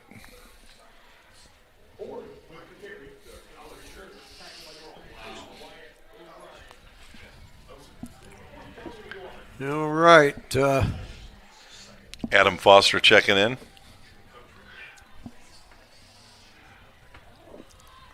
So on 4th and 1 at the 6th, the Tigers going for it. They've got a double wing package, single setback, Perry under center. And that might just be a procedure. Well, Two guys went in motion at once. Well, that would have worked. That was a heck of a play. Canadian football. Yeah. USFL, XFL. That works in Manitoba. The Hamilton Tiger Cats run the triple motion. The Montreal Alouettes. The Canadian Mafia was like, why? Why the flag? Wait a minute. Watching the Edmonton Eskimos run that play a lot in July. Yikes. Trey Flory at center. All right, so now 4th and 6. Tigers will go for it. Wing right package. Play action. Rolling out is Perry. Fires it out there. Caught it 5 into the end zone. You know, I'll tell you what, nice looking Number fake. 26, Tyler Roars coming out of the backfield. Floated down, did a quick out, grabbed it, and the Tigers go up now. 57-0. That was outstanding ball handling by Max Perry. He sold that all day long. Yeah, I've watched a few of the JV games, and he really fakes the ball well, and he's slippery with his hands. It's kind of a lost art. I don't know that this current quarterback situation is that good of a job handling it. Well, Max Perry showed you something right there. Nice. Hey, well, we got the end of the quarter here. Oh, they're going to kick it first, aren't they? Yeah. We're going to run through our Big Kent dogs, the dogs of the games. We'll run through our first 10. And we talked about a few guys tonight, and Scott's already loading up the campaign train. Got a couple dudes, like number 4 tonight a little bit, number 69. There's some players starting to get on the list. Kick is up. It is good. 58-0 at the end of 3 quarters of play. All right, here's our previous 10 Big Jog Award winners. Ken Michael Speaks, the Big Jog.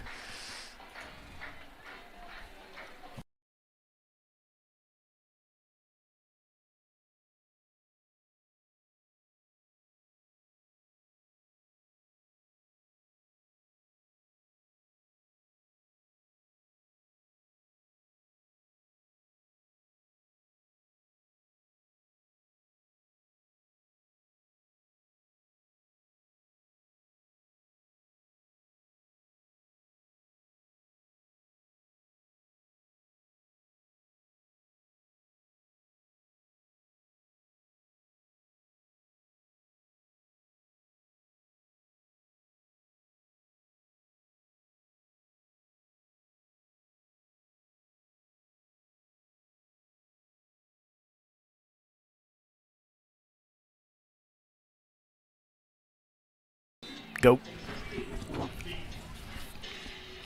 All right, we're back here. Tyler Lay. Watch this. Tyler Lay is going to kick off Spike, number 51. All right. Just watch. Yeah, watch. And will he make the tackle? Whoa! Oh, he gets a leg into it all the way back to the 7-yard line. Wow.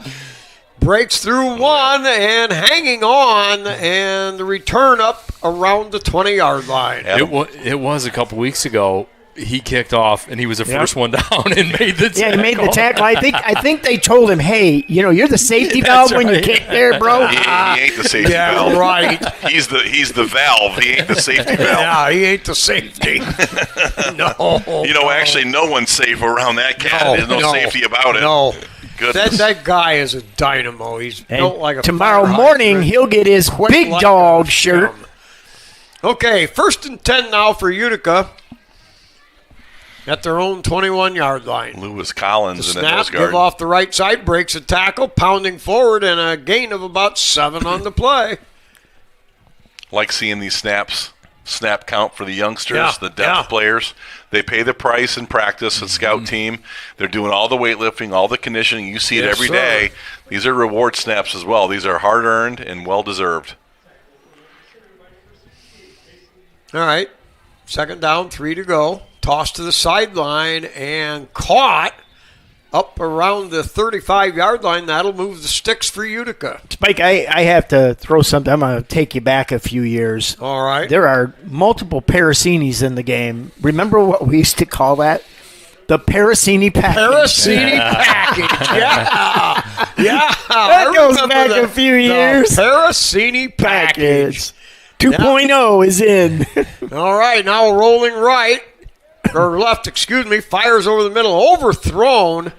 Good coverage there from Orth. And I believe Brady Badenhop.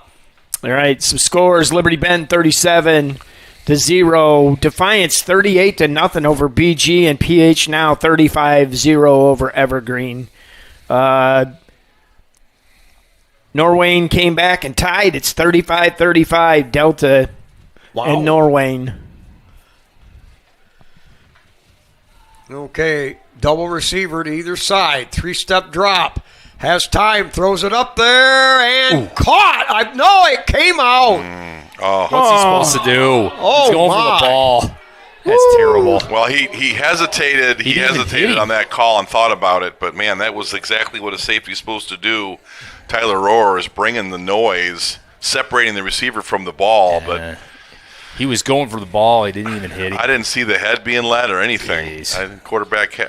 The wide receiver had some alligator arms, what are but that you didn't matter. supposed to do would be my question as a safety. Yeah, I don't Well, Jiggs, you were a part of several of those little dalliances in the middle of the field. A guy's diving, you already have a limited target, and there's one spot to hit him, and there's nowhere else to hit him. So, well, the flag did not come out right away. I think he gave that a 3 Mississippi before he called that. He probably should have took it a 4 or 5 and not even thrown it. All right, 15-yard penalty moves the ball to the 49-yard line.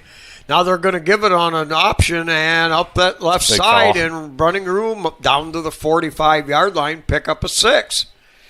Well, Liberty now playing a lot of depth players in this game. and Adam Foster coming downhill there. Tyler Roars. Brady Badenhop on the Utica playing their first team, number 34, rumbling, stumbling, bumbling, Mason Bowen, big fullback.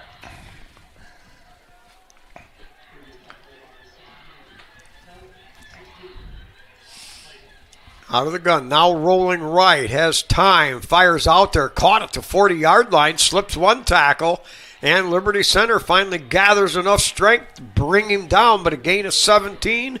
And moving the chains now is Utica. Let's see if we can hold up here. Easton Flory checks in the game. Number 66, a 5'8" freshman. Where I see the biggest difference between our number 1 and number 2 team guys and 3-4s is the tackling. I think it shows up in tackling sometimes. Those guys haven't felt those first team reps, and Utica's still playing their first teamers. All right, rolling out, good pressure, has to lob it up there, and knocked away at the last second. The receiver appeared to maybe slip. It's Adam Foster. That was great coverage there by Foster, able to come back without interfering. Get a hand on that and knock it down. Adam Foster, our resident Marine, special ops. Yeah. And I think some of the tackling, it may be strength. They just aren't as strong. Not used to the speed of the game. Right. Developed. Remember, this is Utica's first team going against, some sophomores and freshmen that haven't seen a lot of varsity action. All right. Great play there. John knocked down at the line of scrimmage. I could not see who got it. Tate Parasini. Big Tate. Hey. Oh, man. Yeah. Right on time. Right on cue. He's a big, tall guy. Yeah. He's got some good size. What is he, a sophomore? He's sophomore. 3rd down and 10. Ball at the Tiger 29-yard line.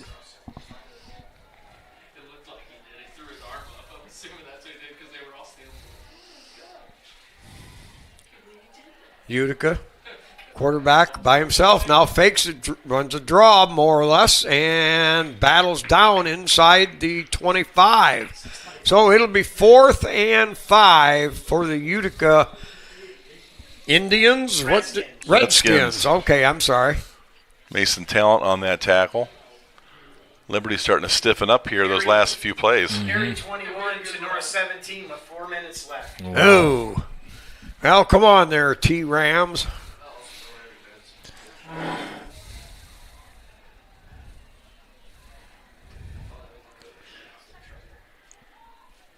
We got a 4th down, see if we can get a stop and keep this shutout going here. Intercepts the ball Oh. for the win. 21-17. It stinks. Tenora's had kind of a hard luck kind of year ever since Yes, they have. that Archbold baloney call that they kick a game winner, and the 2 officials that are 6 inches from the ball couldn't figure out that it got through. Yeah, they lost a couple of toughies. One of Fairview Apaches 41, Whitmore 9. how much? Fairview Apaches 41. 41 to 9. Wow. Fairview's 6. Are they D6? All right, I don't know. I 4th think down. they are We'll D6. call it 5 yards to go for Utica. Double wide out over here, one over there with a wing set. Now rolling this way. Good blocking, good toss. Caught! Nice grab They down might be there short, at the though. 15-yard line. I think That he's gonna be pass, short. They're gonna call and he it got a first down. foot in bounds. Grab on the fingertips, and so Utica moving the football. That was good pressure there. I Hey, didn't you see who gotta that love was. it. These guys came to play. They're playing hard. They haven't let up. And Utica trying to punch one in. Weston Simon, a 6'4", 155-pound sophomore. Nice looking hands right there. Got his feet in. Nice catch. Norway just scored. Out of the gun. Lost it out there. Got a man open. Caught it to 15 down the sideline. And I Out at think the he was 1. knocked out of bounds around the 1 or 2 yard line. But swing pass out there, wide open, turned the corner, and busted his hiney to get down that sideline. They're going to spot it at the 4, saying he stepped out of bounds. Norwayne just scored to take the lead over Delta 42-35 late in the 4th quarter. Gee. Talking to Mike about that game, his kids are young and exhausted. They had a great season. Yes, they did. And they took a long trip, and they're hanging right in there. 4th, 1st and goal into the end zone, touchdown. 1st and goal from the 4, and Utica on the board. That's what we saw a lot of on film. Hayden Piper, he could do that. He could run inside. He could run outside. His RPO game was effective, and that comes to no surprise. He sees a lane, he took it, touchdown, and Utica gets on the board here in this playoff game. This will be their last game of the season, but a little pride there with a touchdown from Utica. Oh, for sure. Yeah, In the regular season, you're playing league games. It's good to worry about those late scores, but here in this situation, not one bit. So Utica will probably have to use a timeout. I'm not sure if they were short a man or something. I believe there was. The clock running is his friend. Yeah. Tick, tick, tick. Pizzanello's can fix him up some salami sandwiches and some Baldridge chips. Yeah. Nice and greasy Baldridge chips, and get them on the road. Yeah, I think they were a man short. They just brought a guy in. Some guy loosening up his legs, so I assume they... No real injuries tonight that we know of, Like which is that. good. That is a positive. I think we're as healthy as we've been Yes. all season, Spike. This team has looked fresh for a couple weeks, and this staff has done a masterful job of load management, keeping kids, getting them the snaps that they need, and getting a lot of reps for. And for sure. That's the plus minus for having kind of a weaker schedule in a league that didn't deliver on some of the strength that you'd hope, but our players are rested and prepared for a long playoff run. All right, good snap, good hold. Kick is low. I don't think they ever got it up in the air. So at the 3.5-minute mark, 58-6, Utica on the board, and they'll kick off in this running clock. Hey, join us here for the KK Collision post-game show. Immediately following that, we'll have stats first, and then we'll pick the Kent Michael Spees Tough Like Kent Dog award winner, and I already got the winner. Well, you picked the winners.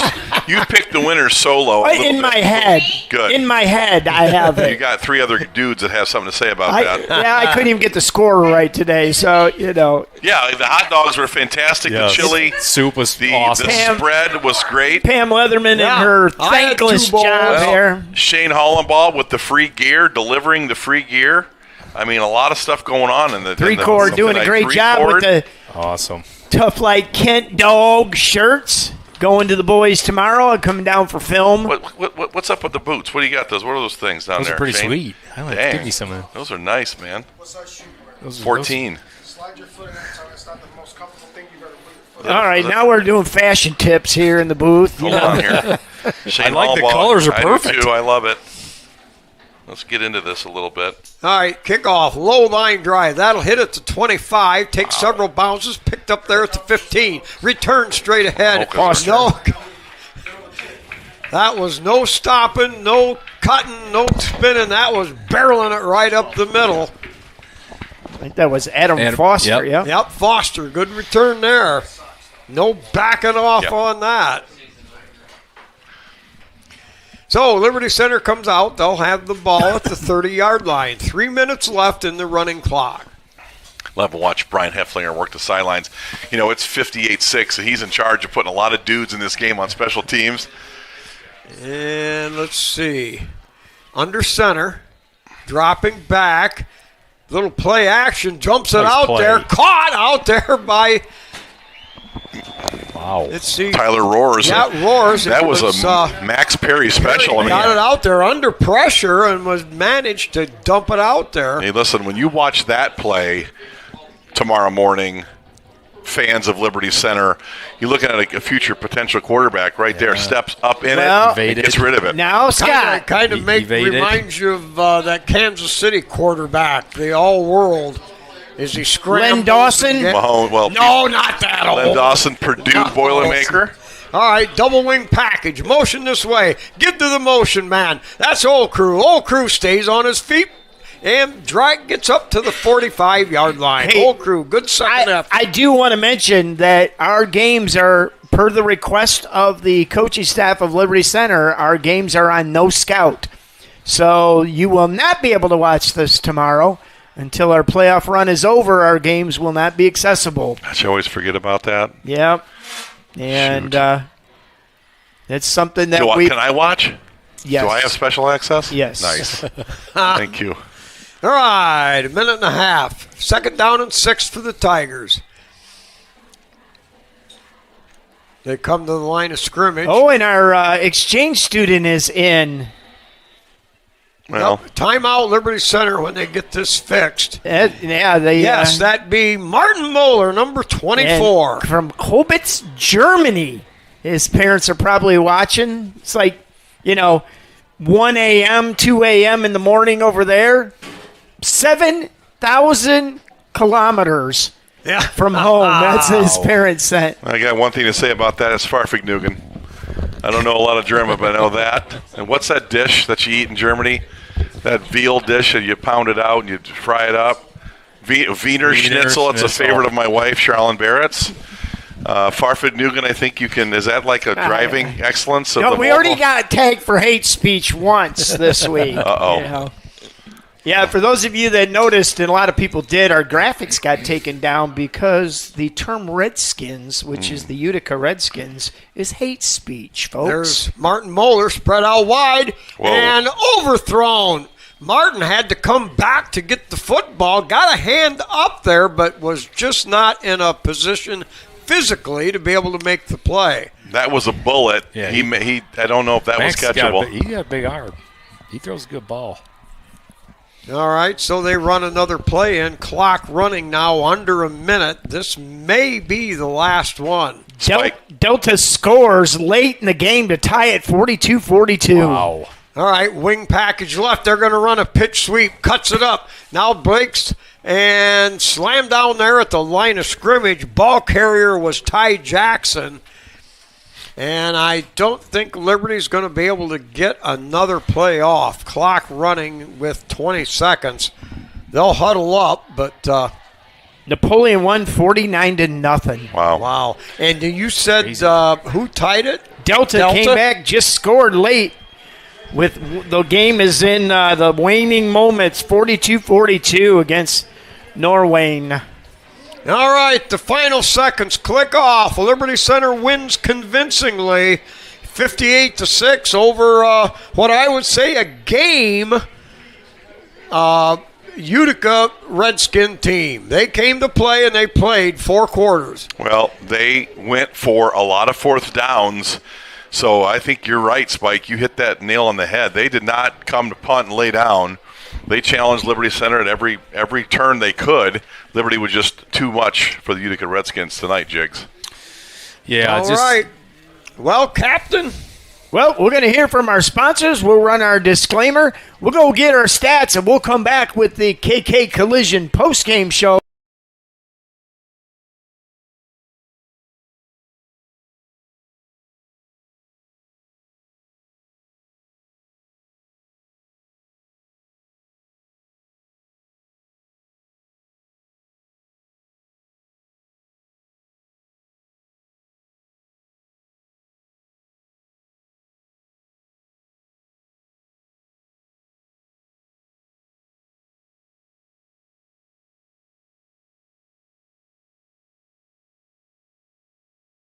Broadcast is copyrighted by Tiger Sports Live for the private use of our audience. Any other use of this broadcast or any pictures, descriptions, or accounts of the game without the consent of Tiger Sports Live is prohibited.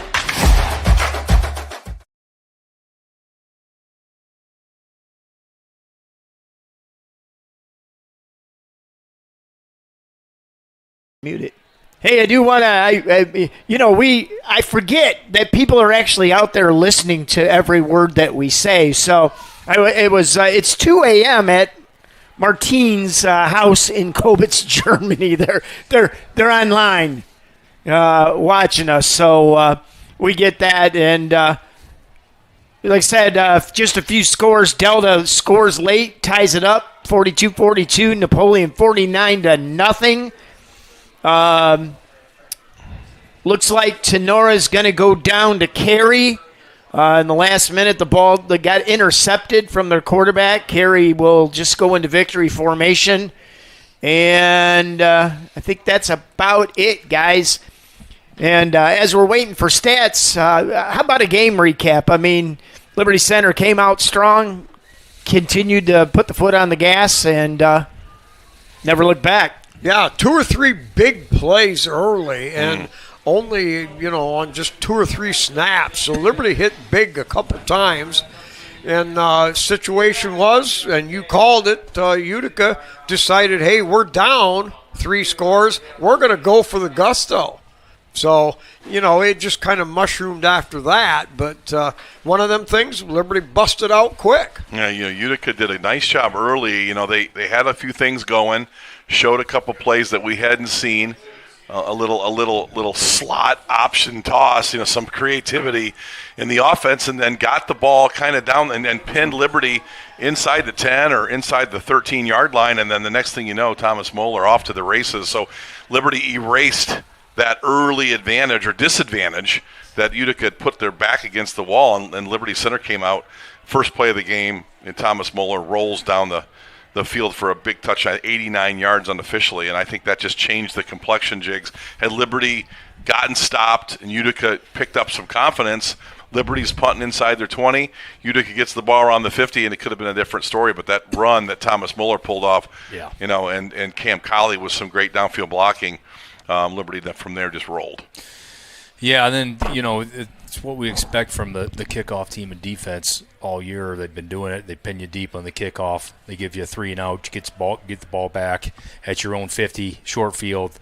Liberty turns around, scores again, and the rest is history. But that's what this team has been doing all season long, is playing in a short field, pinning the opposing team deep on these kickoffs, and this impressive punt team. So the special teams certainly is impressive, as impressive as the offensive defense, I think, on this team.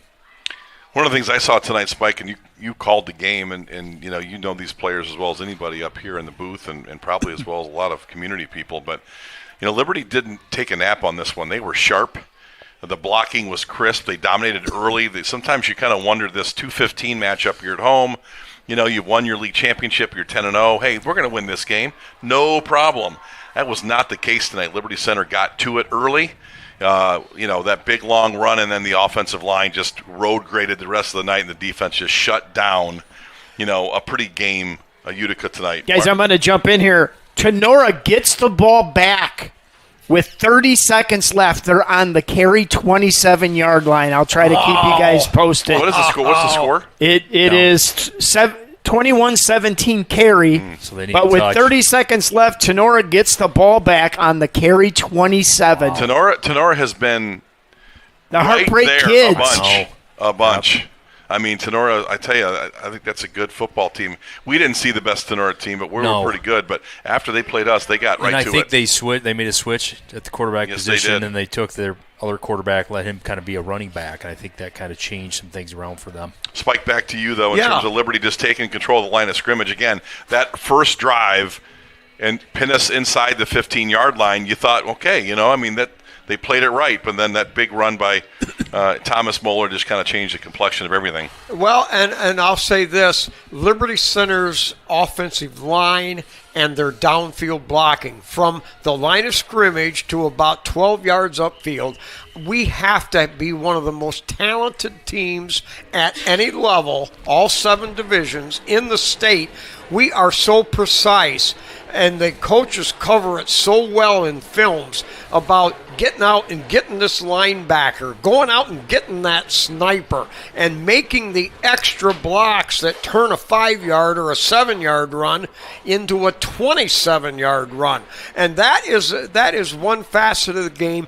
This particular Liberty Center team may have no equals if you go back the 110 years of Liberty football.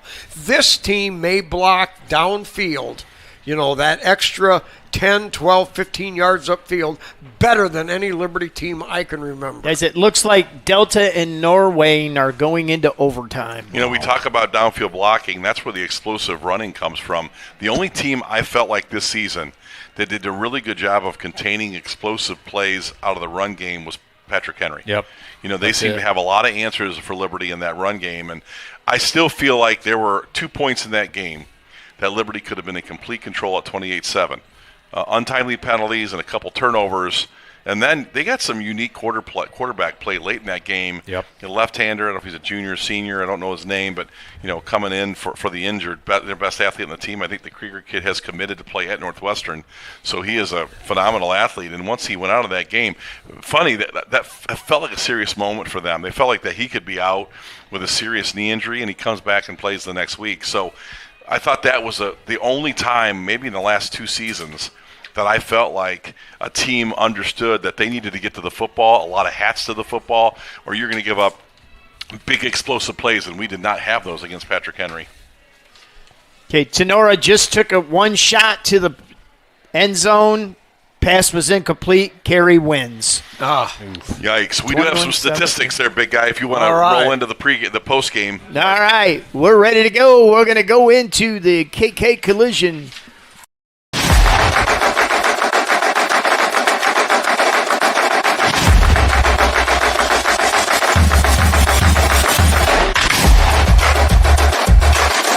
KK Collision, the premier automotive shop right here in Liberty Center. 27 years right here doing their thing. And Scott, we've got some stats. Well, thanks to Bergstrom Barrett, my and sports information director. He's going on the mic next week, he said. Hey, do you want to try the mic here, Bergstrom, and do a little stat? Do it. All right. Next week. Next week. He's going to practice. Round 2. He's practicing. Round 2. All right, Bergstrom. You better get yourself ready because you are going to wear these headphones if I got to glue them on. Here we go. Liberty Center tonight. Total yards, 361. Most of that came in the first half. Running clock, second half. Utica did pick some yards up there in the second half, 174. Liberty Center, 11 first downs, and Utica, again, put together some nice drives in the second half. They ended up with 12. Liberty with 5 penalties for 55 yards. Utica with 3 penalties for 15 yards. Utica had 3 turnovers. When the game mattered, that's when those happened. Rush yards, Liberty Center 312 against Utica's 37. Pass yards, Liberty 49 and Utica 142. Rushing leaders, Thomas Moeller, 6 attempts for 150 yards. That is a career game for Thomas. Big yards for Thomas. Waylon Rentz, 5 attempts for 114 yards. Grady, I think, looks like he was 1 for 4 for 27 yards. What's that again? Waylon with 3 TDs. Waylon with 3 touchdowns tonight in the rush game. So thank you very much, Bergstrom. Receiving, Let's see here. Gary had a reception for 27 yards, and I think Tyler Roars had 2 for 22. Is that correct? So, Hayden Piper, though, was the story for Utica. He was a big – we pre-gamed him, and he delivered. He did a lot of good things tonight.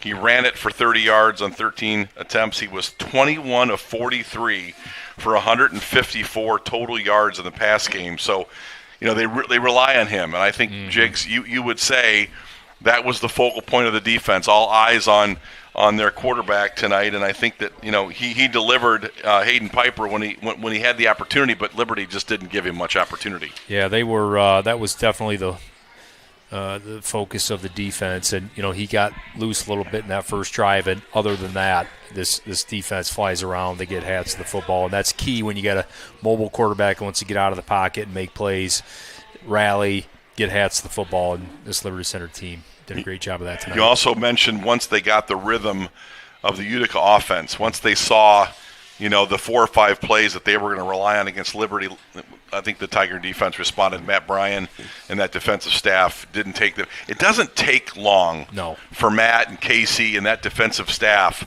It's just about 6, 7, 8 plays. You saw that against Napoleon. You saw that against Patrick Henry.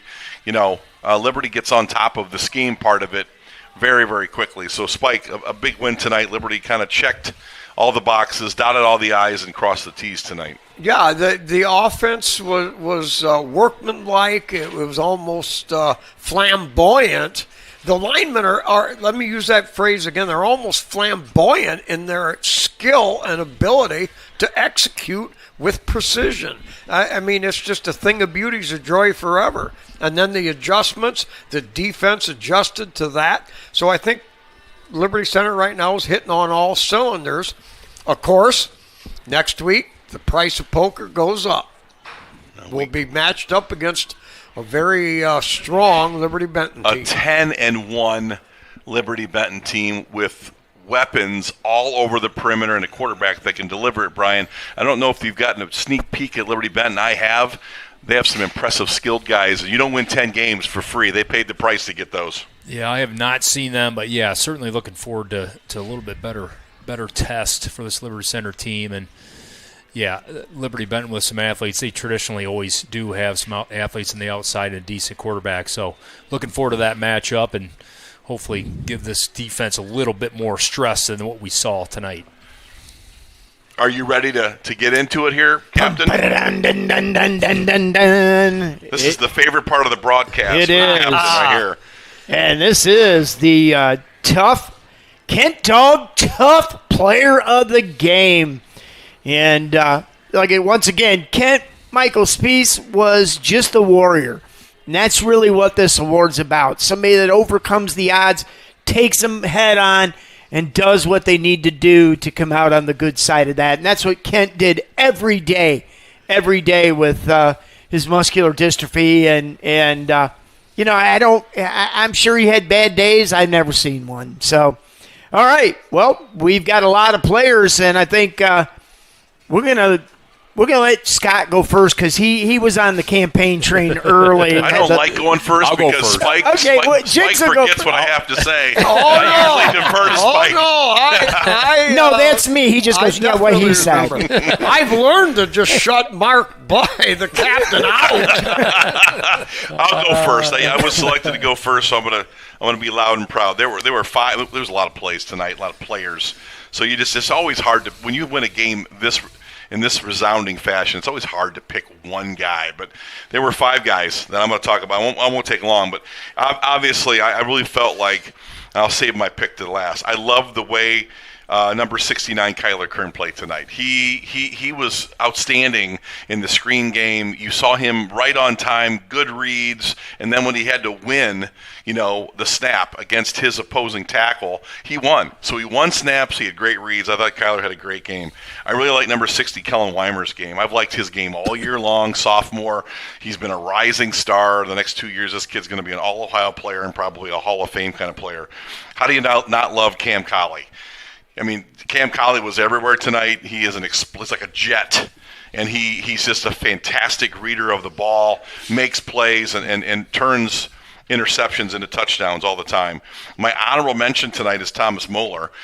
Thomas didn't rush many times, but man, he every time he touched the ball, he was just in and out of the right spots. Great cutter, great vision, and showed a little breakaway speed, which is something we just have never seen out of him. And that was largely because of the great blocking of Cam Colley down the field, but Thomas Moeller was extremely productive. But my winner tonight, hands down, and I just love the way this guy plays. I mean, he's a senior. He's feeling it.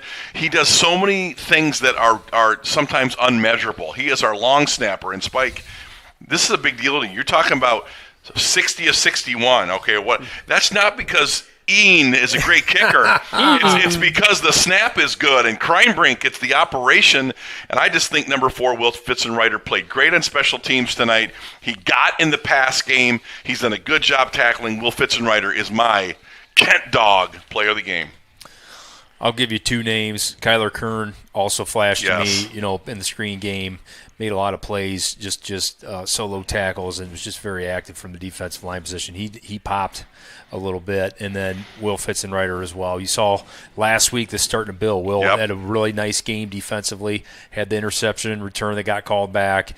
Same thing tonight. He got his hands on the ball a lot. He was making tackles, making plays, flying around on special teams. So I'll also second Will Fitzenreiter with an honorable mention, Kyler Kern. Yeah, I'm going to go Kyler Kern too. I like that. The line play was phenomenal, and his reads were great. The discipline, and he's not been one of those names we've briefly mentioned him. But you talk about fighting through adversity. You talk about waiting your turn. You talk about paying the price. You're talking about fighting the odds. I think he's up there. And then I got it. Will has been a warrior, man. And you talk about those traits, waiting, taking your opportunities when you get them, playing the team player. Casey, we talked this morning a lot about these players that don't get a lot of notoriety, that scout team that play the player's other best player that, just – and as you said, Spike, Coach Miller said there is no second teamers, dude. We're all first teamers. When you get your turn, you better be ready. Yeah. He was ready tonight. I'm going to go Fitzenreiter. And by the way, before Spike finishes and picks Will Fitzenreiter, hold on. No, the Fitzenreiters, I think, celebrated their anniversary this week. So what you guys said. That's right. Happy anniversary to the Fitzenreiters. Go ahead, Spike. Well, I really liked Thomas Moeller. Now, granted, he had a big game running, but this is a guy that has been there all year long. You look at our pass defense stats. It's the best it's ever been. Forever that I can ever remember what we've given up. And he's directing traffic. He's the coach's son, so he feels the pressure. He had adversity a few weeks ago, but I see him in practice. He is undaunted, and to me, I thought this was kind of a culmination of 11 straight, just super effort, and the stability you need to be the defensive quarterback. So I loved his play tonight, and it's based on a whole season. Kyler Kern, and we talked about him early, how his star has really risen to the top. He makes plays like a Kern makes plays. Agile, versatile, and mobile. He fights the guys that weigh 60 pounds heavier. He's got the quickness, though, to move with that running back. He can do a lot of things. And he is also looking at it from an entire season. This kid has been steady Eddie, who has only improved. And then you go to Mr. Fitzenreiter, the swashbuckling, he's a swashbuckler. Devil may care. Yes. I don't give a ding-dong dilly. I'm just going to go make a play. He's tough on special teams. He steps in there, makes plays, he snaps. He's had 2 snaps awry this year, and that's it. You guys are getting a look into our studio here. Yeah. The huddle camera shut off, so I just moved it over to our studio live from Rexlinger Stadium.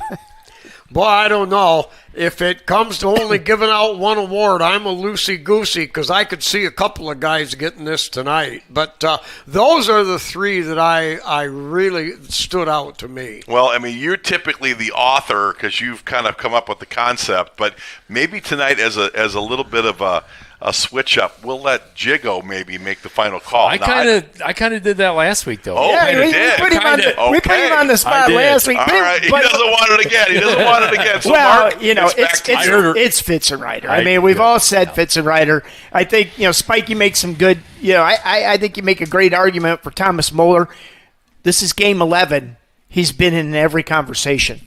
Okay. But I think Will Fitzenreiter tonight, just how many times on special teams did you call his name? How many tackles? How many times was he the first kid? So you talk about overcoming those. He hasn't been on a lot of first-team defense plays. He's gotten in. He's been that player that's been given the opportunities and taken advantage of them. So I think tonight's Tough Like Kent Dog player of the game is Mr. Fitzenreiter. So all right, he'll get, baby. He'll get a hey, wait, I got him. Here you can see him. I hold him up. Tough Like Kent Dog shirts, man, they're awesome. I got them. I'll dig one out so you guys can see them firsthand. And 100,000 million people have already asked me, will they be available? Yes, next week. I want the boys to have them before we make them available on our website. Nike Dry Fit. Okay. Nice. Kent Dog Tough, buddy. Yeah, I like that, Kent You Dog. gotta love it. So, all right, well, Spike, we'll be back next week in one form or another. We don't know yet. Like I said, we're planning on doing what we do, and we'll either do this with live audio and video, or we'll just be live audio. But one way or another, we'll be back next week. It'll be the Liberty Benton Eagles. They'll come to town to take on our Liberty Center Tigers. So, Spike, it's time to go home. All right, so convincingly, Liberty Center pulls away early and wins it 58-6 over the Utica Redskins. Man, I used this expression before. Next week, the price of poker goes up, baby. Now it's time for some football. So with that, everybody, it's good night and good Tiger sports.